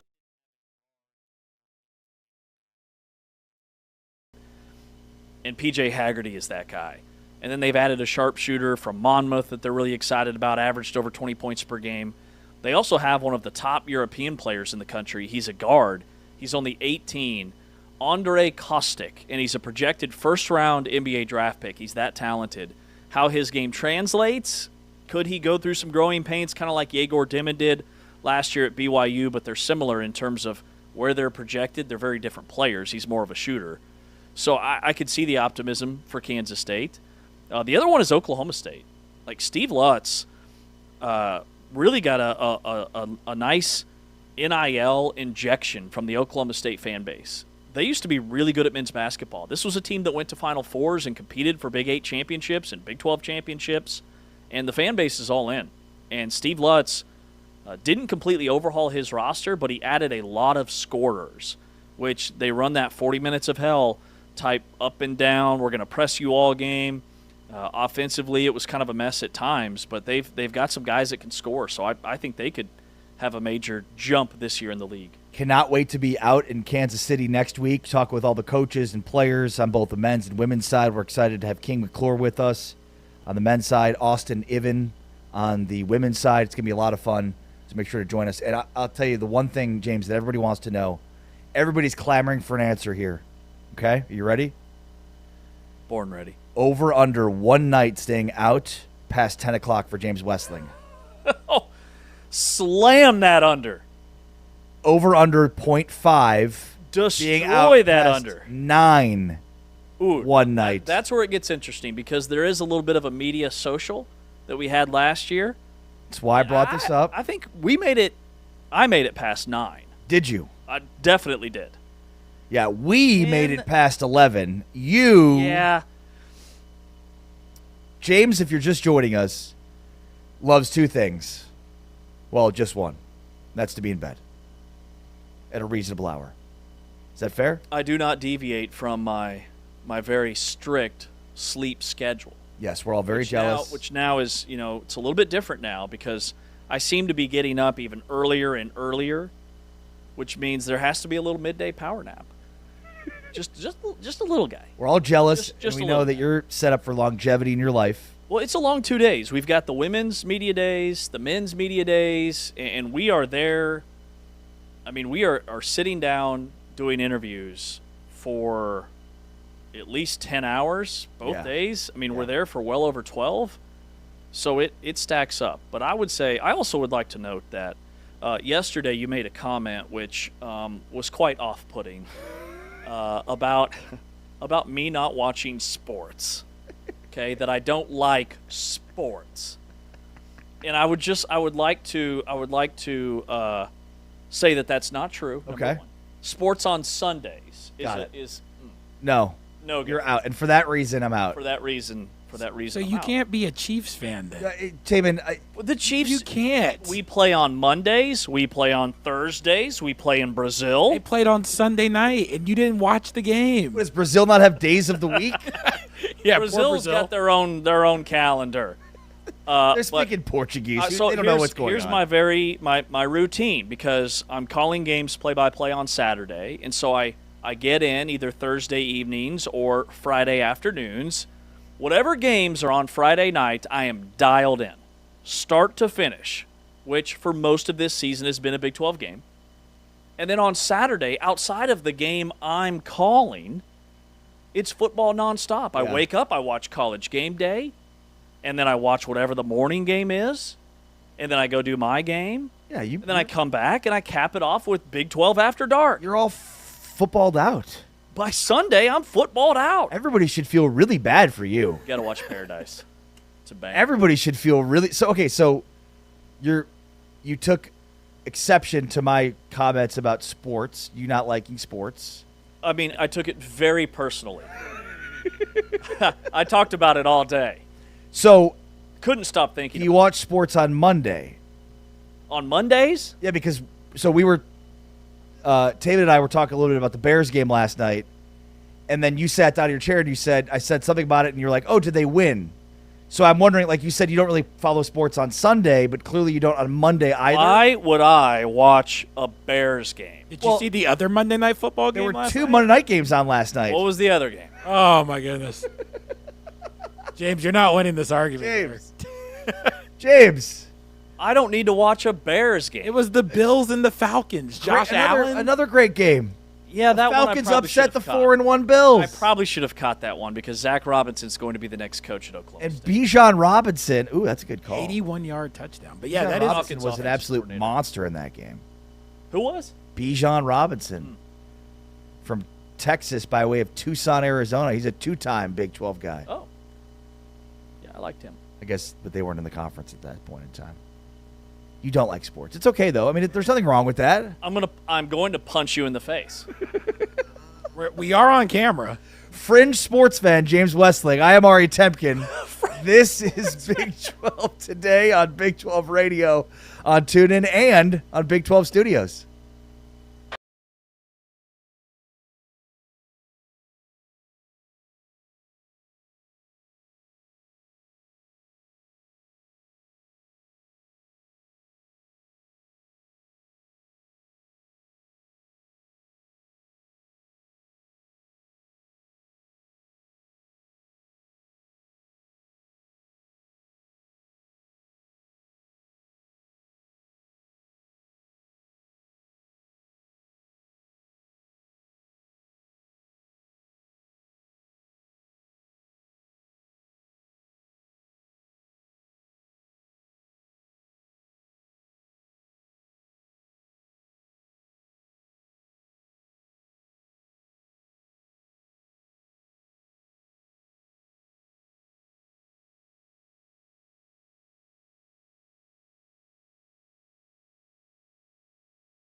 Radio, Big 12 today, along with James Westland. I'm Mari Temkin. This is the Big 12. This is a different league. Let's talk now. Go out to Tucson. Justin Spears from the Tucson Star and ESPN Tucson is joining us here to talk Arizona football, Arizona basketball. What's going on, Justin? How are you? Great to see you guys. How's it going? You as well, buddy. Great to have you on as always. All right, let's start with football. And I mean, tough loss against BYU, really good team. Kind of give me your immediate reaction to what we saw week 7 for Arizona football. Boy, they let that one slip away, didn't they? Yeah. I mean, they rallied back after a 14-point deficit, and they actually had to deal with a weather delay. The game was delayed for about an hour or a little over an hour, and then it resumed play at just past 7 o'clock, and then Arizona got some momentum after the weather delay. And they did a great job of keeping BYU out of the end zone, which is something that they've done all year long. They held BYU out of the end zone for 2 straight quarters, and then Arizona got some momentum on the offensive side of the ball as well. And they were up by 10 points. They were up by 10 points in that fourth quarter, and it was looking like that they were going to walk away with probably the biggest win of the Brent Brennan era. But, man, when you look at just kind of what went down in that game, Arizona had 5 trips to the red zone, and they only came up with 1 touchdown. You can't do that against a team like BYU. And then BYU, on the other hand, they got some momentum late, and they just kept running the ball with Bear Bachmeier and L.J. Martin. And it felt like, every time those guys ran the ball, they were getting a constant 6 or 7 yards.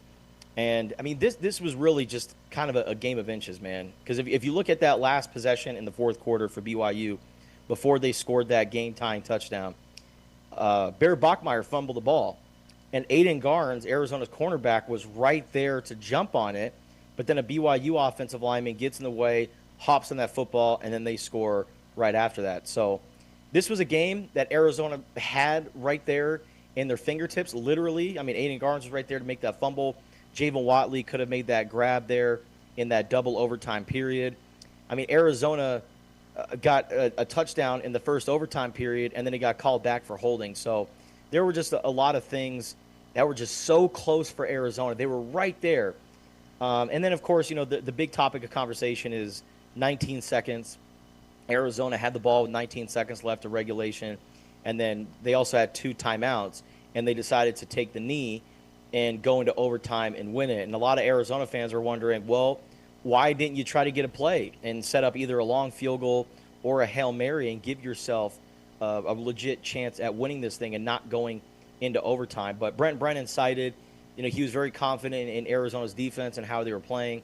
And then he also said that BYU and their kicker, Will Farron, who is the co-Big 12 Special Teams Player of the Year last year, is a preseason All-Big 12 guy this year. I mean, he's an NFL kicker, and Brent Brennan didn't want to run the risk of giving the ball up, having something disastrous happen, and then BYU has a chance to kick a game-winning field goal at the end of regulation. So it's a tough loss for Arizona, but Brent Brennan, in very Ted Lasso-esque fashion, is kind of looking at it at the positives of this game, and he's looking at the positives of the first half of the season. And bottom line is this: Arizona's defense has only given up 1 passing touchdown all season long, and that happened last week. They also have a really good, or they have an evolving offense as well. And, they matched their win total from last year as well. They won 4 games last year. They're at the halfway point this year, and they've got 4 wins. Now they've got 6 opportunities, 6 games to get 2 wins and get to a bowl game, and I think Arizona fans would be happy with that. Be curious, not judgmental. Ted Lasso. Yes. Justin, okay, so it seems like on social media, Arizona fans are very divided right now on head coach Brent Brennan. Give him a letter grade for the season and then the BYU game. Does the season also count at does the offseason also count as a season? Sure. Okay, because if we're talking about the offseason as well and just the hirings of guys like Joe Salavea, Danny Gonzalez at defensive coordinator, like I said, Arizona, they have a top 15 defense nationally. They were one of the worst defenses a year ago. So the defensive side of the ball has improved a lot. Offense is much better than it was last year, even though they've had some problems. So I think putting all the pieces in place, Brent Brennan deserves a really high letter grade, and I'll give him a solid A- on the offseason. But then you also look at the game and some of the decisions that were made. Like I said, I wouldn't have gone, or I wouldn't have taken the knee with 19 seconds left. I would have gone for it. And we always hear the term red line and living 100 and going 100% of the time and all of that. And it's so funny that they had their collaboration with NASCAR and Phoenix Raceway against BYU, and then in that moment with 19 seconds left, you could say that Brent Brennan took the foot off the gas pedal. Like, that was not red line. And so I'm not, there's a reason why I'm doing this show with you guys and he's coaching Arizona football. But to me, I wouldn't have done that. So I'll say the coaching for the BYU game, I will give it maybe a B-, C+. Talk with Justin Spears here from ESPN Tucson and the Tucson Star, and want to get Justin's thoughts on the preseason AP Top 25 and Arizona Hoops too. But who's surprised you? Who are a few guys that have surprised you, both good or bad, for Arizona football so far this year? Well, as far as good, I mean, if you look at the defensive side of the ball, really the guys that they've added on the interior, I've really been impressed with Deshaun McKnight and Tia Savea. Those two guys have had a hand in their, stopping the run, even though they didn't really stop the run against BYU. Those guys have been really awesome. And as far as, the offensive side of the ball, I'll probably have to stick with the trenches. I'll have to go with right tackle Tristan Bounds. And Tristan, funny thing about him was, he started at right tackle as Rhino Tapatotai was working his way back from his knee surgery or his knee injury that he suffered last year. And going into this year, we assumed that Rhino was going to be Arizona's best offensive lineman. Well, he was still working his way back, so Arizona decided, okay, we're going to go with Ty Buchanan, the transfer from Texas Tech, and then we're also going to go with Tristan Bounds, the transfer from Michigan. And against Hawaii and even against Weber State, it was not looking very promising for Tristan Bounds. And I'm like, man, if he's allowing this pass rush against these opponents, what's it going to look like against some of the heavy hitters in the Big 12? Like, Arizona might be in trouble this year on the offensive line. Well, ever since giving up a couple of sacks against Hawaii in that season opener, he hasn't allowed a sack the rest of the way.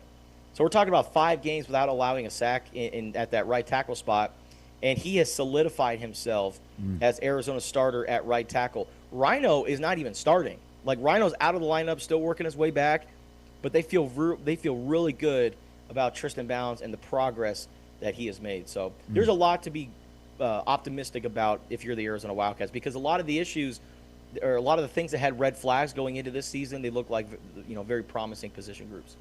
Justin Spears from ESPN Tucson is our Arizona Wildcats insider.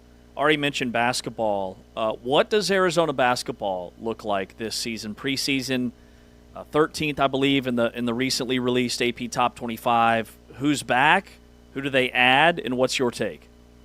Yeah, I think 13. I mean, preseason rankings are preseason rankings, and we talk about it all the time on the radio show, and how they're almost somewhat pointless. But that 13th ranking, I think is pretty fair. I mean, I looked at Arizona as a top 15 team, but that's their floor. Their ceiling, one of the best teams in college basketball. And, they added a talented freshman class, highlighted by Koa Peets, who's going to be a top 5 pick in this upcoming year's draft. You also have Braden Burries, who looked very promising in that red-blue scrimmage and looked like an absolute bucket. And then you also have Dwayne Aristode as well, who was a 5-star forward, but not really talked about because he's not Koa Pete. He's not Braden Burries. He's not as popular as Bryce James, right? Bryce James is going to be a developmental player, but because Dwayne Aristode isn't the son of LeBron James, he's not getting a lot of love right now. Look out for Dwayne Aristode, the Dutchman. This guy is going to be a big-time player for Arizona and is going to contribute a lot for this year's team. And then they bring back Tobe Awaka and Anthony Delorso and Jaden Bradley, who's going to be a third-year point guard, the longest point guard that Arizona's had. They've had a couple years with Kerr Kriisa, a couple years with Kylan Boswell. and then now they're having Jaden Bradley as a 3-year player. I think that guy is going to be the straw that stirs the drink for Arizona. But the thing is I think they're going to take their lumps this season, because if you look at their non-conference schedule, they open up against Florida, the defending national champs. Heck, they've got an exhibition game coming up here in just a few days against St. Mary's. Like the St. Mary's, the second best team in the West Coast Conference behind Gonzaga, and that's an exhibition game. And so they're going to really, really get battle tested early on in the season. And then, of course, you got the Big 12 gauntlet. From top to bottom, the Big 12 is the best conference in college basketball. So Arizona, they're going to take their lumps because they have freshmen. For the first time ever, Tommy Lloyd is really relying on freshmen in his starting lineup. And those guys are going to go through some growing pains. I know those guys are All-Americans and these great prospects, but they're going to go through some growing pains. And the best case scenario, those guys look great. They get through this tough stretch, and Arizona is one of the best teams in college basketball. But I can confidently say that this is the best team that Tommy Lloyd has assembled at Arizona. Do you think, last year they were one of the best offenses in the conference? I think they were the best offense in the conference, but not a good three-point shooting team. I mean, do you think that that's a Tommy Lloyd staple, or do you think that that's something that was just sort of a product of the players they had? I think a little bit of both, just because, Tommy Lloyd has great big men. He's always had great big men. Yeah. And when you can have those big towers right there in that middle that can attract a lot of attention down low in the post, it opens up the arc. So I think it's a product of really having good big men that attract a lot, and then having the great shooters that Arizona has. And they've got plenty this year. I mean, Anthony D'Orso is a really good shooter, and then Braden Burries, it wouldn't surprise me if he ends up leading the Wildcats in scoring this year. Talking with Justin Spears here on ESPN Tucson. Just real quick, Justin, previewing Arizona and Houston. I mean, this is a really big game in the conference that's probably going to be overlooked considering all the others. Just what's your take on what Willie Fritz has done with Houston? It's amazing, man. It really is. I think that Houston is kind of trending in that like BYU, ASU territory where they weren't really thought of as a good team, and then all of a sudden they're surprising a lot of people this year. I know that they've been banged up. I know Connor Wegman's been, a little banged up this year, but, it's been nice to see him make that transition from Texas A&M over to Houston. And then, Houston doesn't really have the best pass rush in the Big 12. I think they actually might have one of the worst pass rushes in all of college football. But the thing, kind of similar to Arizona, their bread and butter, really the heart and soul of that defense is all on the back end with the secondary. They've got some of the best defensive backs in the Big 12, and they're really going to challenge Noah Fafita. Noah Fafita has to do a really good job of taking care of the football, or else, Houston's going to make you pay for it. So I think this is a huge challenge for Arizona, and I think that this is a must-win game for the Wildcats. And it's going to be a tough one. And, if you look at, every step of the way, the only team with a losing record on Arizona's schedule is Colorado. Everybody else has a winning record, including the Houston Cougars. And if you look at Arizona's track record on the road under Brent Brennan, it doesn't look so hot. The only win on the road under Brent Brennan is that win last year against Utah. All the other wins have been blowouts. So we'll see what version of Arizona we get. Yeah, great point. Justin Spears, go check out the great work he does at the Tucson Star and ESPN Tucson. Justin, you're the best, buddy. Thank you for your time. Thank you, guys. Justin Spears joining us, breaking it down, both Arizona football and Arizona basketball. It's hard to disagree with his assessment of Brent Brennan. Like, there's a lot of positives, but there's still major question marks. And I think the close of the BYU game is a good example of that. In some ways, I think BYU took it. In some ways, though, it's obvious that Arizona gave it to him. Well, and I think this game against Houston is going to be massive for not necessarily his tenure, because I think he's already matched his win total from last year. He should get a third year. The bottom would really have to fall out for him to not get that third year, in my opinion. But I think in terms of how the fans feel about this Arizona football program, which had a lot of success under the previous staff, this is a big game for that. I mean, is Arizona going to be 5-2 with a nice road win at Houston, or are they going to be 4-3 and then kind of limping back home? That's going to be a big game. Yeah, substantial difference between 5-2 and 4-3 for obvious reasons. Yeah, I mean, and I think it's so much more than just what's on paper. It's just a feeling. You're one game closer. You're one game away from bowl eligibility if you get that fifth win. 4-3 feels like an uphill battle. That's James Westling. I'm Ari Temkin.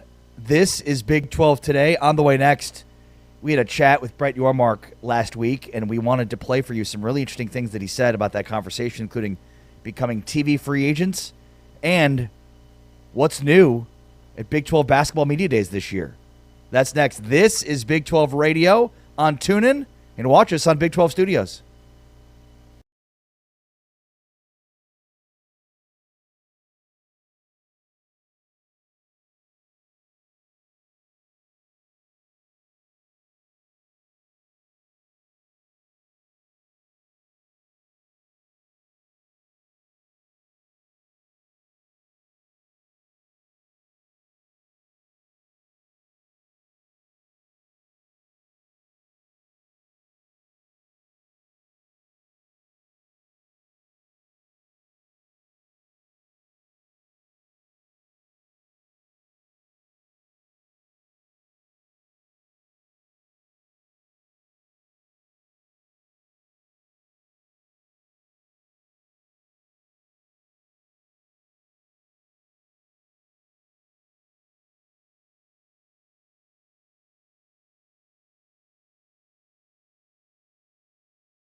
Along with James Westling, I am Ari Temkin. This is Big 12 Radio, Big 12 Today.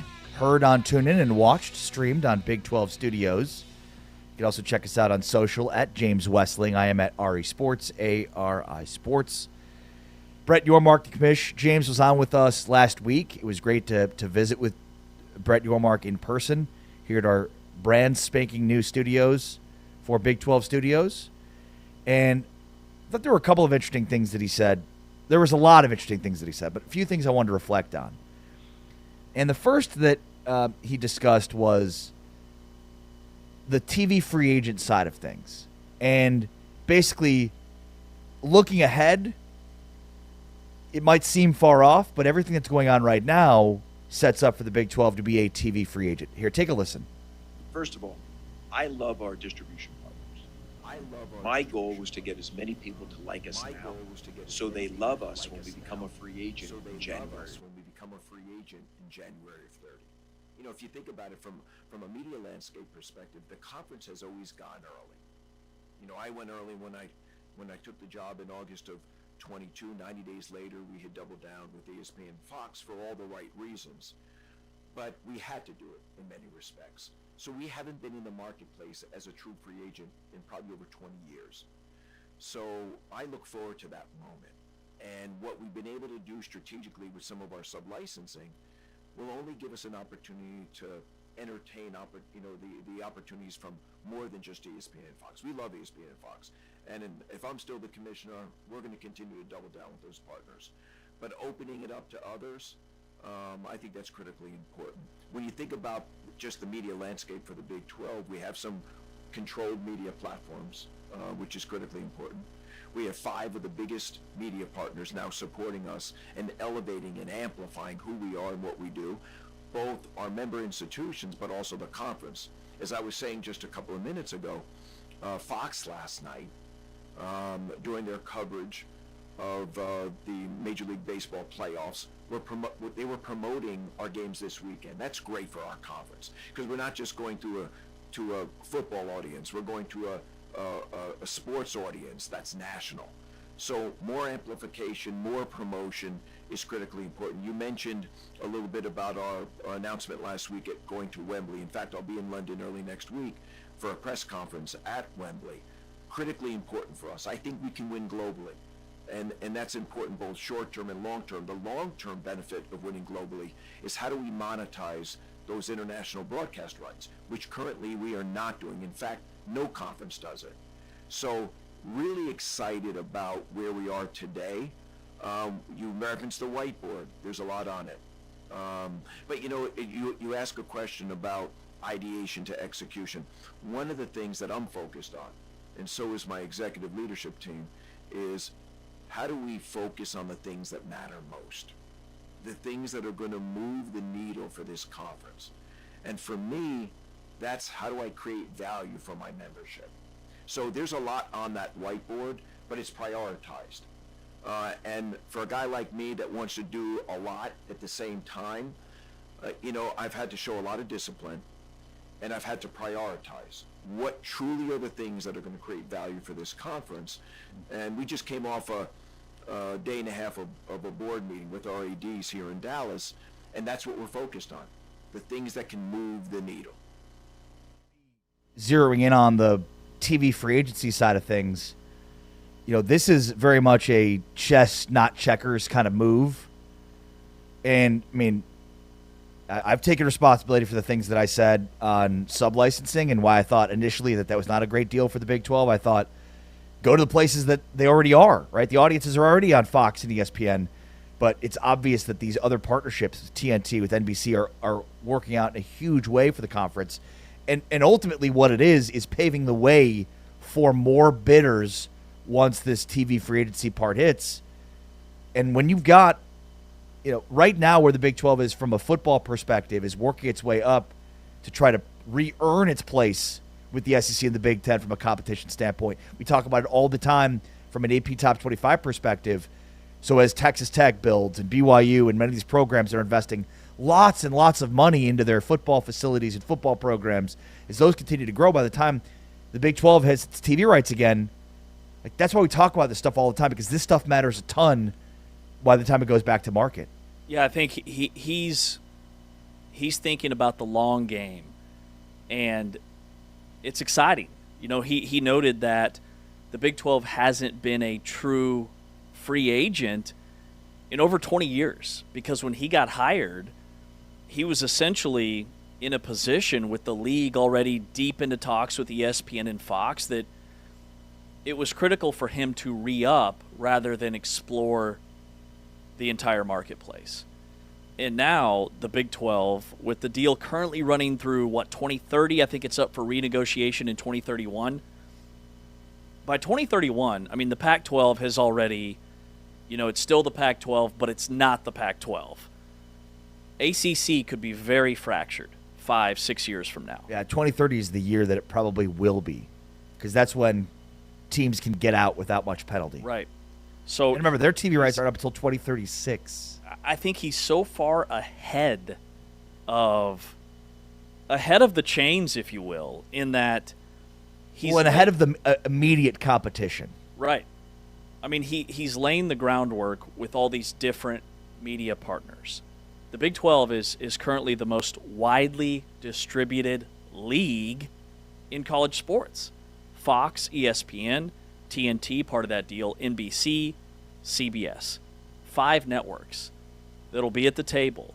I mean, that is reach that the league has never had.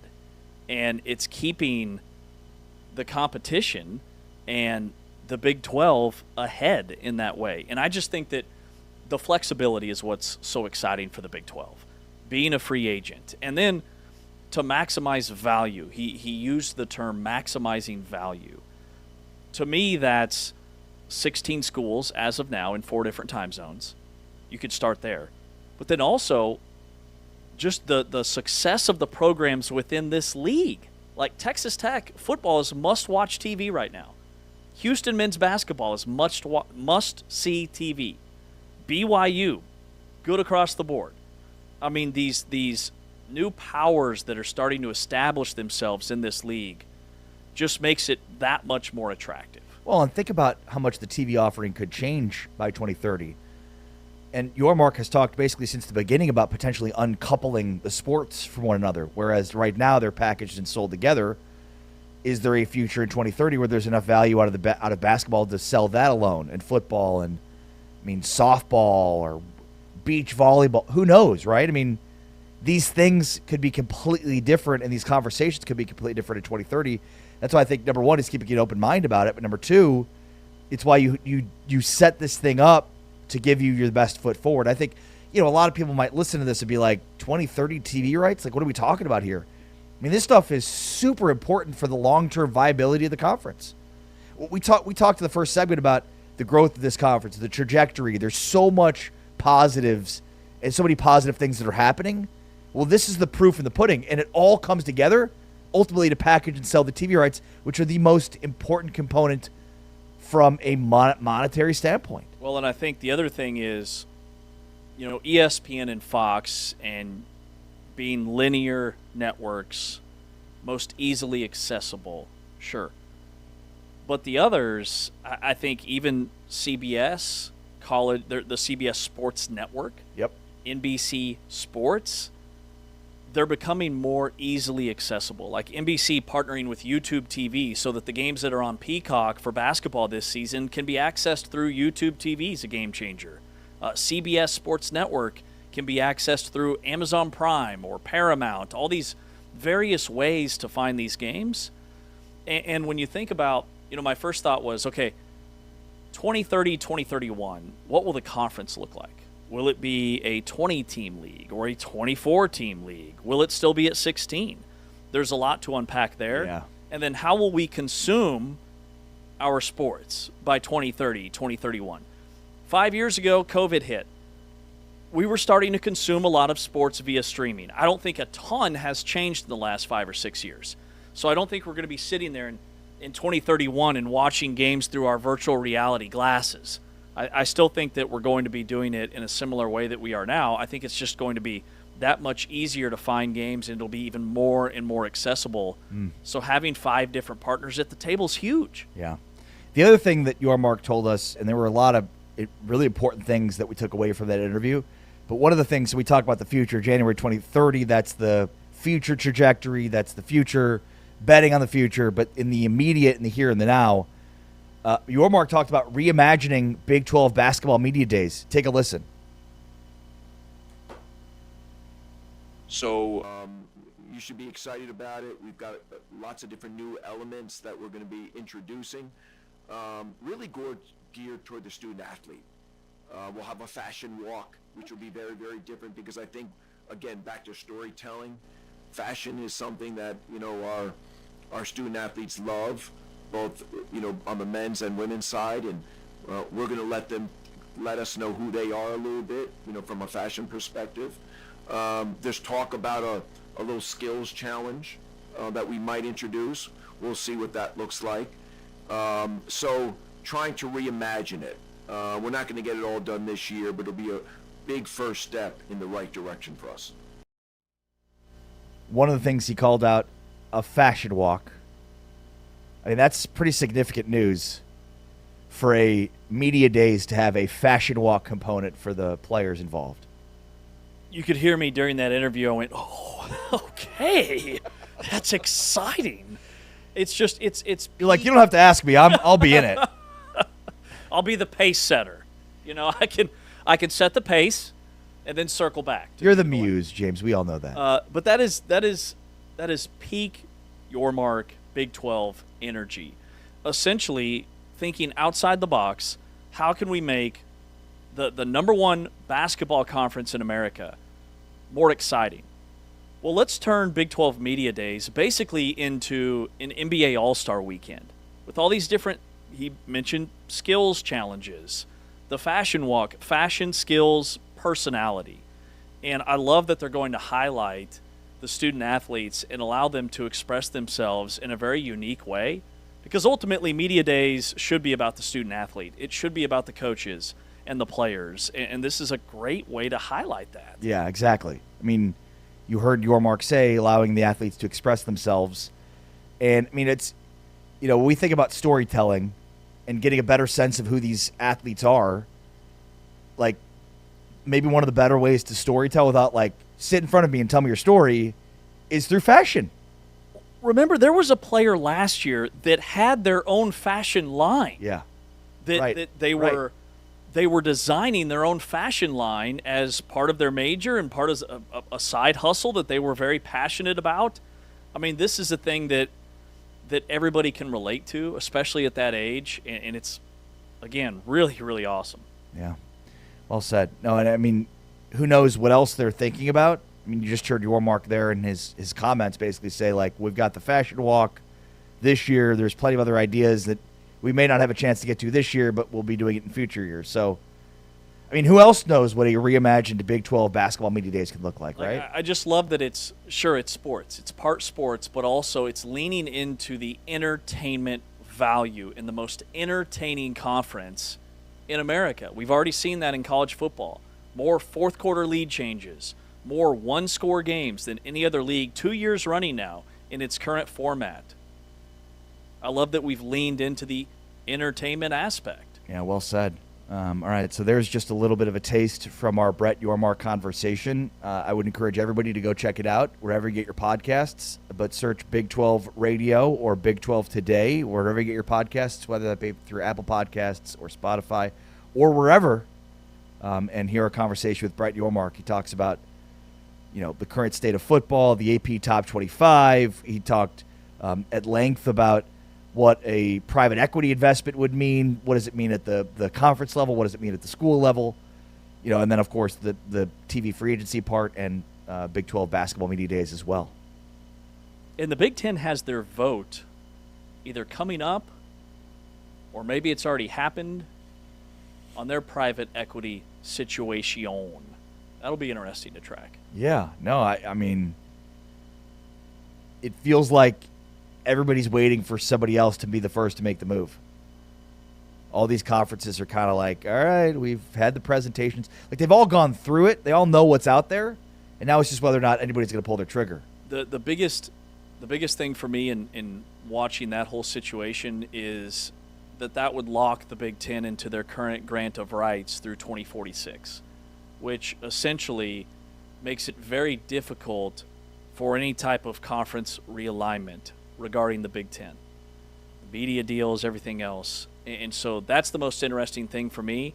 Where the money comes from, who gets what, is something that, frankly, I could care less about. But locking in your TV rights for that long seems horribly irresponsible. Risky. Yeah, I mean, and not really risky because you know what's going to happen. Yeah. I mean, how much has the TV landscape changed in the last 26 years? Yes. Think about how much it's going to change in the next 26 years, 27, 30 years. We're all going to have chips in our wrists. I mean, who knows? Hit a button and voila. So to just be set in at a rate, that seems horribly irresponsible for your member institutions. We shall see. All right. A recent rash of early coaching fires. What does it have to do with? And is it really a thing? We'll dive into that next with James Wesley, Amari Tepkin. This is Big 12 Radio, heard exclusively on TuneIn and watched exclusively as part of Big 12 Studios.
Big 12 Radio. This is Big 12 today. Sorry, I was waiting for you, James. Me? You? I don't know. You? I don't know Me? why I Me? was waiting for you, but yeah, you're just like the wind beneath my wings.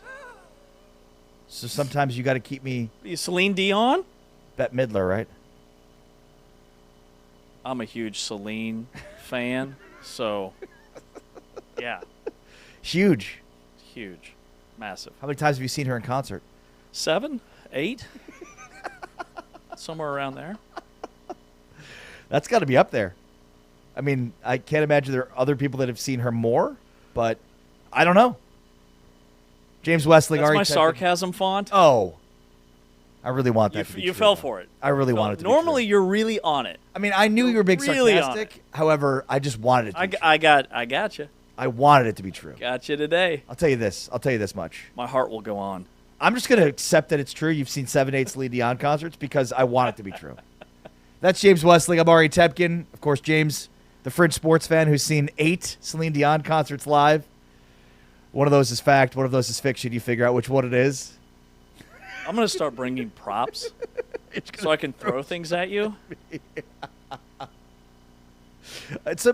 What can I throw at you today? It's an obvious reaction. Taman, you got a stress ball over there?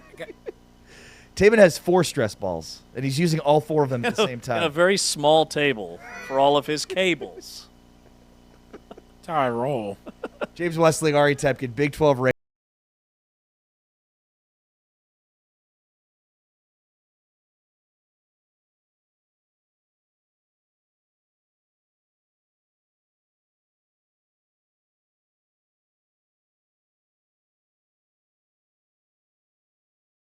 About coaches. And my heart will go on to all these coaches that have lost their jobs early in the season, including James Franklin. What is he going to do with his $49 million buyout? You know, poor James Franklin. Tough spot. Well, apparently the fine print of his contract is that he has to look for a new job. Once he is hired by another school, his buyout drops from like $40 million, I think, to $17 or $18 million. How much looking for a new job would you be doing if you were going to get paid $49 million? Well, I know what I'd be doing. I wouldn't be looking for a job. Yeah, no, I'd be on the beach. I don't know what, like, from a contractual standpoint, qualifies as looking for a job. Right. Like, what is he gonna draft some fake emails, send it over? Like, yeah, I'm trying. Just not. Nobody will hire me. I can't win a big game. I've checked LinkedIn Jobs. Like, what else do you want me to do? They want top 25 wins. I don't qualify. But it is interesting that, you know, we sit here. It's October 14th. It's mid-October, and the coaching carousel is already spinning. I can't remember a season like this where you had this many mid-season Power 4 jobs open. There's already at least a half dozen, and Florida State might be the 7th by the end of the week. UCLA, Penn State, Oklahoma State, Virginia Tech, UCLA, Stanford, Arkansas. Stanford and Arkansas are the other 2. And again, Florida State and maybe Florida, maybe Auburn, could be open by the end of the season or week 9. And to your point, Stanford fired their coach after spring ball. So, I mean, how early does the coaching carousel start? Yeah. Spring ball is where it starts. Absolutely. And so what's different this year about college football that may have led to some of these decisions and may lead to some of these moves moving forward? I mean, I think we can look at the transfer portal and NIL as being culprits of it, but then I think you have to look deeper and say, okay, well, what is it about them? Because forever throughout college football history, coaches have been fired because they didn't get along with the boosters. That's not anything new, right? Like, so coaches have always needed to placate to the money to a degree from a facility standpoint, and now more so because for players, for procurement of players. But it's the quick triggers to me are a result of not getting results fast enough. And look, I mean, in certain instances, how long are you going to give James Franklin? How long? You know, Mike Gundy had 2 decades. think that one's pretty justified, even if it is early season. So, while we could sit here and tell tall tales about what we might think is happening, I mean, UCLA probably fired too early, too soon.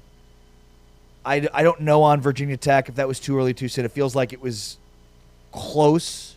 It was year 3. Yeah. And you weren't fully through it, so maybe that's another one of those situations. So each situation is different, but ultimately, if you want to paint a broad brush, because when the season ends, I'm sure we'll have more coaches fired, including, to your point, Mike Norvell from Florida State. I think each case is a little bit different. Definitely with Mike Gundy at Oklahoma State and James Franklin at Penn State. Those are very different situations than Virginia Tech, even Arkansas, UCLA. Yeah. And that's just the Power Four, by the way. Trent Bray and Trent Dilfer. The guy at Oregon State and Trent Dilfer are both fired. Yeah. And Oregon State, you could, probably throw them into the mix of Power Four schools, even though they're not in one of those conferences, because they used to be very, very recently. But I do think that it's just too coincidental to me that we have essentially a new salary cap. We have a new NIL thing going on. And then we have a new transfer portal ruling that I think the on-field patience is as short of a window as it's ever been. And then this new transfer portal rule, which I really still have to kind of wrap my head around. So players, the portal window is changed, right? It's much smaller. But also players can't enter the portal until 15 days after a new head coach is hired. So, 5 days. There's a 15-day window that opens after new coach There's is a hired. 15-day window that opens 5 days after the new coach gets hired. On consecutive odd Tuesdays. On the 13th Tuesday of every month. Of every year, yeah. So 5 days after the new coach is hired, players can go in the portal and be there for 15 days, okay? So I do think that it comes down to player retention is uber important, and then also getting ahead when it comes to recruiting.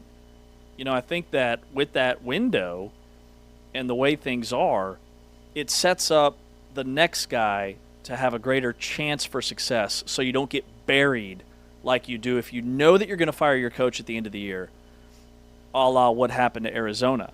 When Jed Fish left, they had to hire Brent Brennan. They had to hire him late, post-portal window, and Arizona's struggling to put a roster together for last year.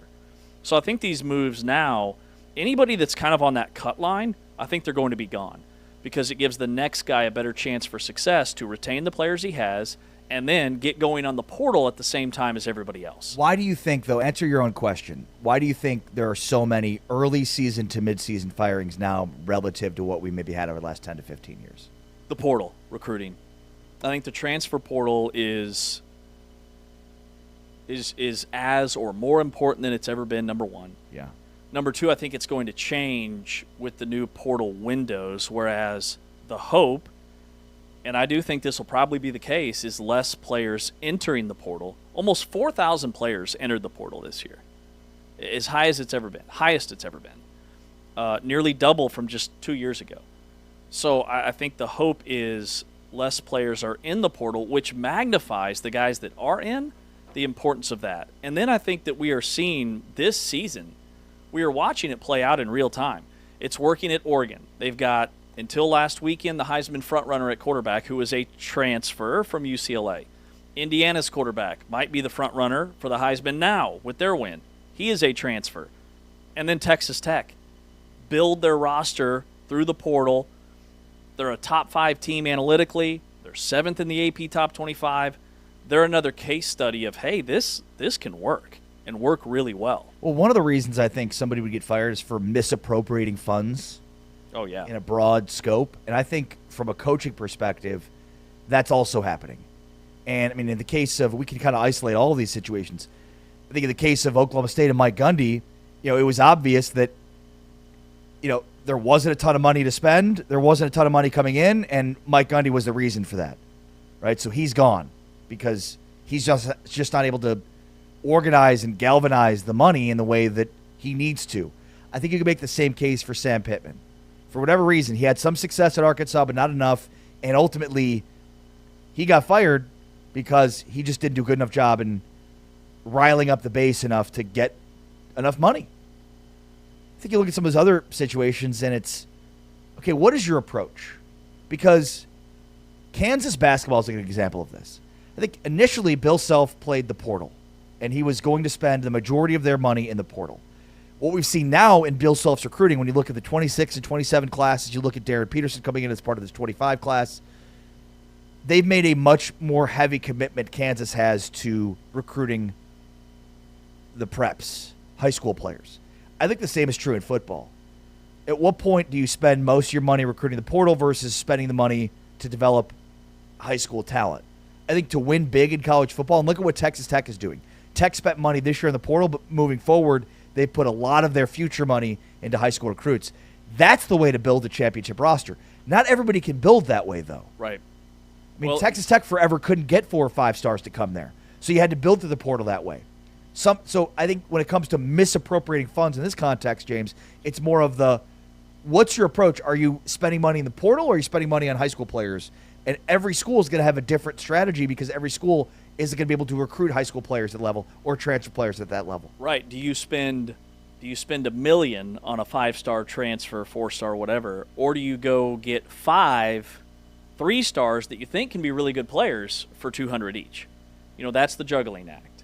And the average date of the first Power 5 firing from 2015 to 2019, so we're talking about a 5-year window, the average date of the first Power 5 firing those seasons was November 6th. Wow. This year's first firing was UCLA. It came on September 28th. Can I tell you the biggest reason for that beyond the portal and NIL? In fact, I think it's way bigger than that.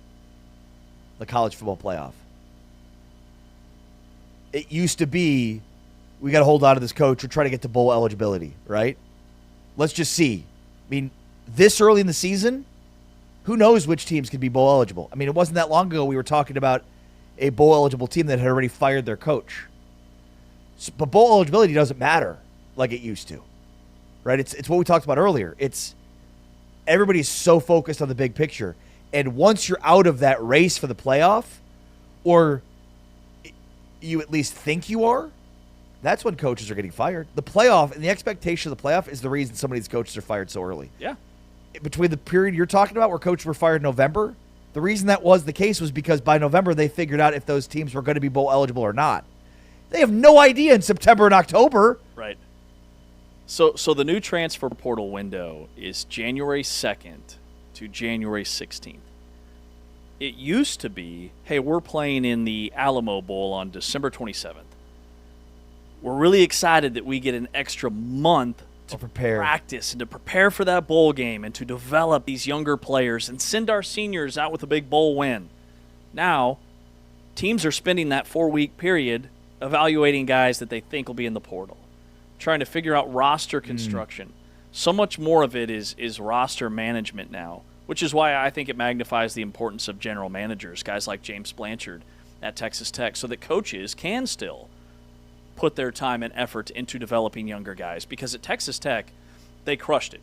Not just did they bring in this top-rated transfer portal class, but Cameron Dickey, who might have been the best running back in the country last Saturday, was recruited by Texas Tech 2 years ago, second year in the program. Baron Morton, when he's healthy, has been fantastic at quarterback. Been at Texas Tech 3 or 4 years. A guy that, sure, he transferred in, but he was here a long time ago. Same thing for Jacob Rodriguez. A lot of these guys that are still making plays are guys that have been in the program and did develop. And then you add that extra layer of high-profile NFL talent on top of it, and you've got something cooking. That's James Westling. I am Ari Tepkin. This is Big 12 Radio. Big 12 Today, heard on TuneIn and watched on Big 12 Studios. All right, James is going to help us figure out if we learned anything today with some knowledge, drop some knowledge on us, I'm hoping. At least that's what you put in the rundown here, so we'll see. I got you. Do we ever learn? I don't know. I got you. All right. That's next. That's James. I'm Ari. This is Big 12 Radio. This is the Big 12 Conference. This is a different league.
This is Big 12 Radio, Big 12 Today, exclusively heard on TuneIn and a part of Big 12 Studios. Where are you on Halloween decorations?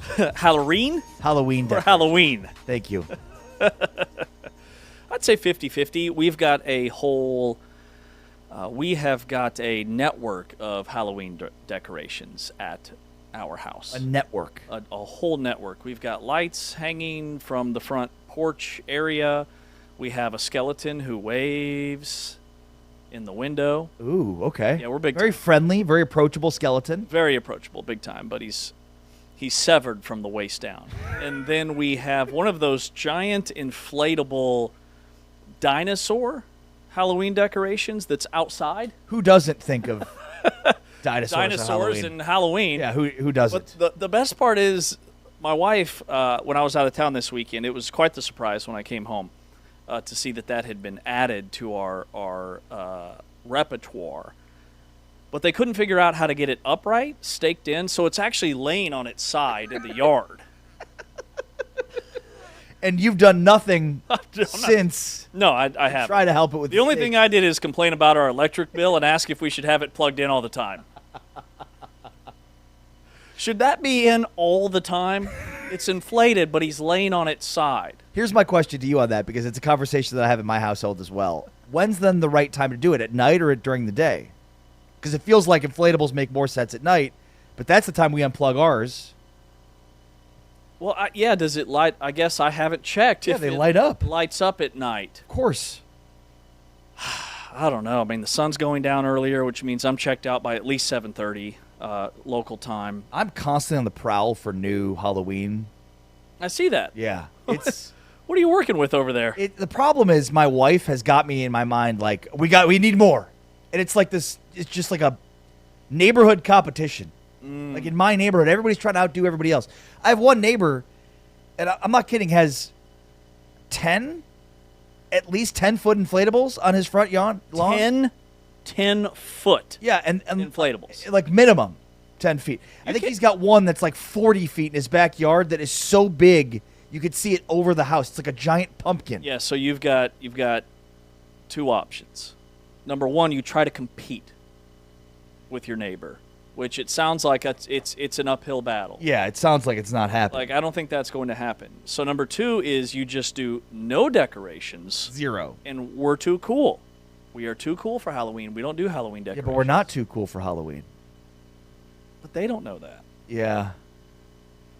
So do you have any decorations? I mean, you got to fight fire with fire. Yeah, we've got decorations. Very approachable inflatables. 3 very approachable. You have 3 inflatables? But they're smaller, very approachable. Are they upright?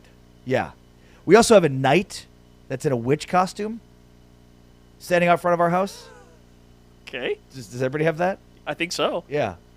My father-in-law at his house had this empty space at the top, and he bought a knight that had, like, every time you'd walk in the house, you just see a knight standing up there. And so when he moved to Florida, my father-in-law was like, do you guys want this knight? We're like, yes, absolutely. It's way lighter than I ever thought. It's like 5 pounds, not even. And how tall is it? It's like to scale, like a 6-foot knight.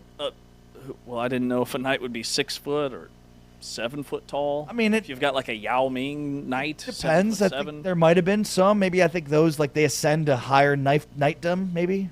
Like if you're a 7-footer, you're a little bit more. But yeah, so we've got that one going on. So yeah, we dabble. Yeah, I'm convinced that our house is. We may be the laughingstock of the neighborhood. Really? We bring a lot of. Is it because humor of your and dinosaur that's positive energy? Yes, we have a keeled over? giant inflatable dinosaur in our front yard who's just laying on its side,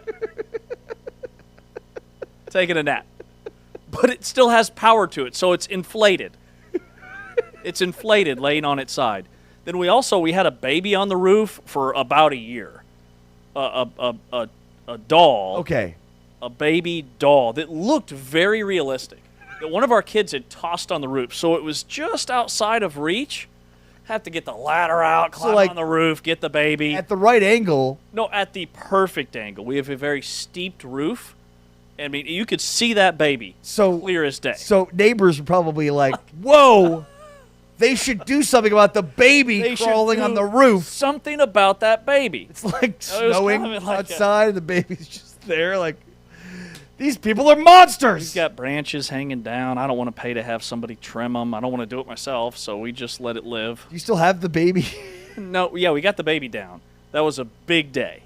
That was a big day in our house. A neighbor even said, we were like, oh, man, I think people really noticed that baby.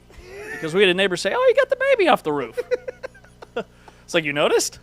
How long was that? Yeah, the whole neighborhood's been talking about it. It's been a whole Facebook group. For a while, we were concerned that your baby was on the roof and you weren't doing anything about it. For a good 2 weeks, we were wondering, how long will that baby survive on the roof? We got bikes sitting out front. Somebody asked us if we were concerned that somebody might steal the bikes, and we said we wouldn't mind it if they did.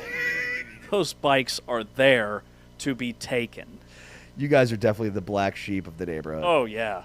Absolutely. Don't send your kids to the public school in that area. Yeah. Total black sheep. It is what it is. Yeah. I don't know if that's a good thing or a bad thing. Yeah. No, it is what it is. Yes, it's is the the most answer. throwaway sentence ever. Life's too short. Life's too short. That's a good one. That's what I say. It is what it is. My buddy has a great saying. It is what it is until it ain't what it ain't. It is what it is. Until it ain't Maybe what on it the ain't. roof, it is what it is. Yeah. Well, I mean, no, it's not. It was thrown up there and could have been extracted, but, I digress. mean, we had shoes on the roof. We had a babe. We had all frisbees, all kinds of stuff. I think our kids just mess with us. It's just like see how many things we can throw on the roof. We've run out of storage in the garage. How long they'll Now we're live storing there. things on the roof. That's us. All right, well, something I learned today is that you store all your stuff in the garage, and you have probably too much stuff. What'd you learn today? And that's very accurate. I learned that. By the way, is this a new segment we're going to be doing daily? You just kind of shoved it into we didn't talk about it. I just threw it on the rundown. Three Let's see things where we it goes. learned today. It is what it is. I would say that that from a football perspective, serious business here. I learned that Cameron Dickey is really fast.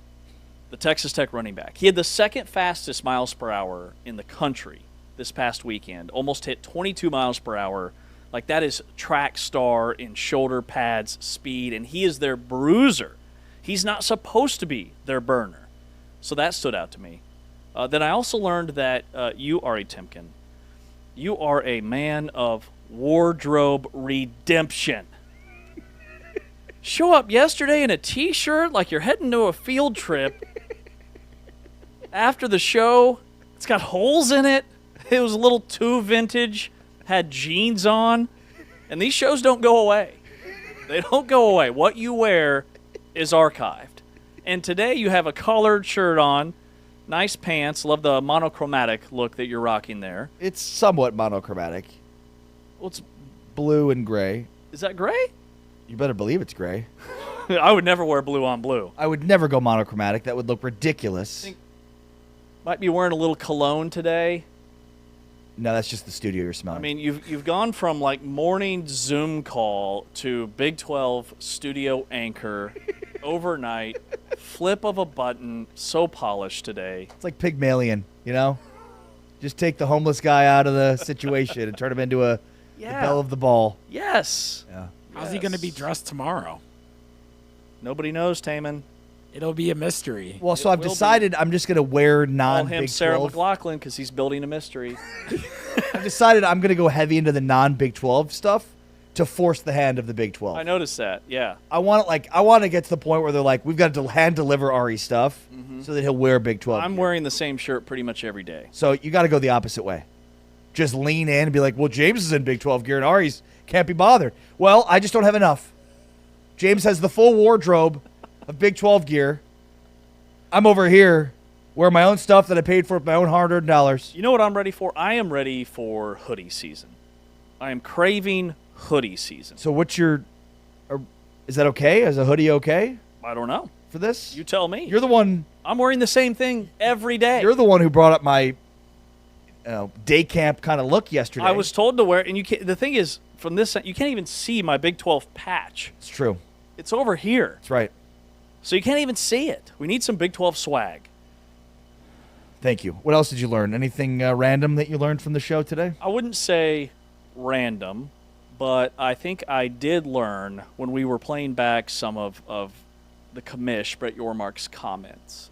I learned that the Big 12 is in a really, really, really good spot when it comes to the future for its next media rights deal up in 2031. And I knew already, hey, 5 media partners, that's a good thing, obviously.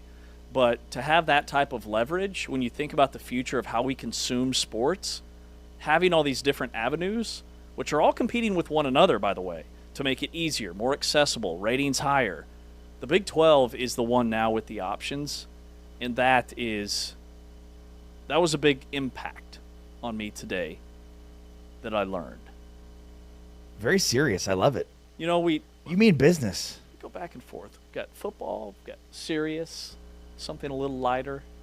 I wasn't totally prepared for the serious stat because you only wrote it on the rundown yesterday, and so I had, basically a full 24 hours to do it. We discussed it about as much as we discussed what we'd be wearing on the show. But something funny is I found out you do nothing around the house.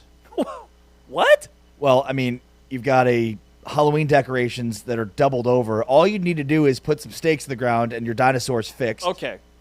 You've got what sounds like a pretty dreadful storage situation in your garage, which could be rectified by just a good old-fashioned garage clean out. Good old-fashioned garage clean out? It would take us weeks to go through everything. Tell you what, you pay me $100 an hour, I'll do it with you. I'm down for that. I'll help. There was a baby on your roof, apparently, for months. This is all part of the goulash of what I learned today about you. Oh, man. My wife's going to love this. Yeah. I do the dishes. I take out the trash. I'm capable of doing my own laundry. I keep a very neat and tidy area. I answer emails in a timely fashion. I love capable of doing laundry. I'm capable of it. Do I do it? No. From time to time, I'll do it. But I can. I pack and unpack our suitcases every once in a while. My bathroom is spotless, usually most of the time. I clean my area. My area is clean. My area of the house is clean. Sometimes I'll the garage it's an animal. Okay? Toss the football with the kids. Busy. I got a lot going on. Everybody's so busy. So much going on. Everybody's busy. Oh, I can't clean the garage. I'm so busy. I can't put the dinosaur I've up. Got to get an oil change today. That'll suck all the energy out of my body. It's a big day. It's a big day. It is a big day. All right. Seems like we learned a lot today. I don't know if it's that even matters, but we learned a lot today. We did. All right. Thanks to our great producers, Anthony Smith with Raycom, Taman Turner with Tune In. Thanks to James Westling. I am Ari Temkin. Big 12 Radio is back for a What's New Hump Day Wednesday and a Power Ranking Wednesday. But for now, we are out. Peace. R.J. Harvey direct snap.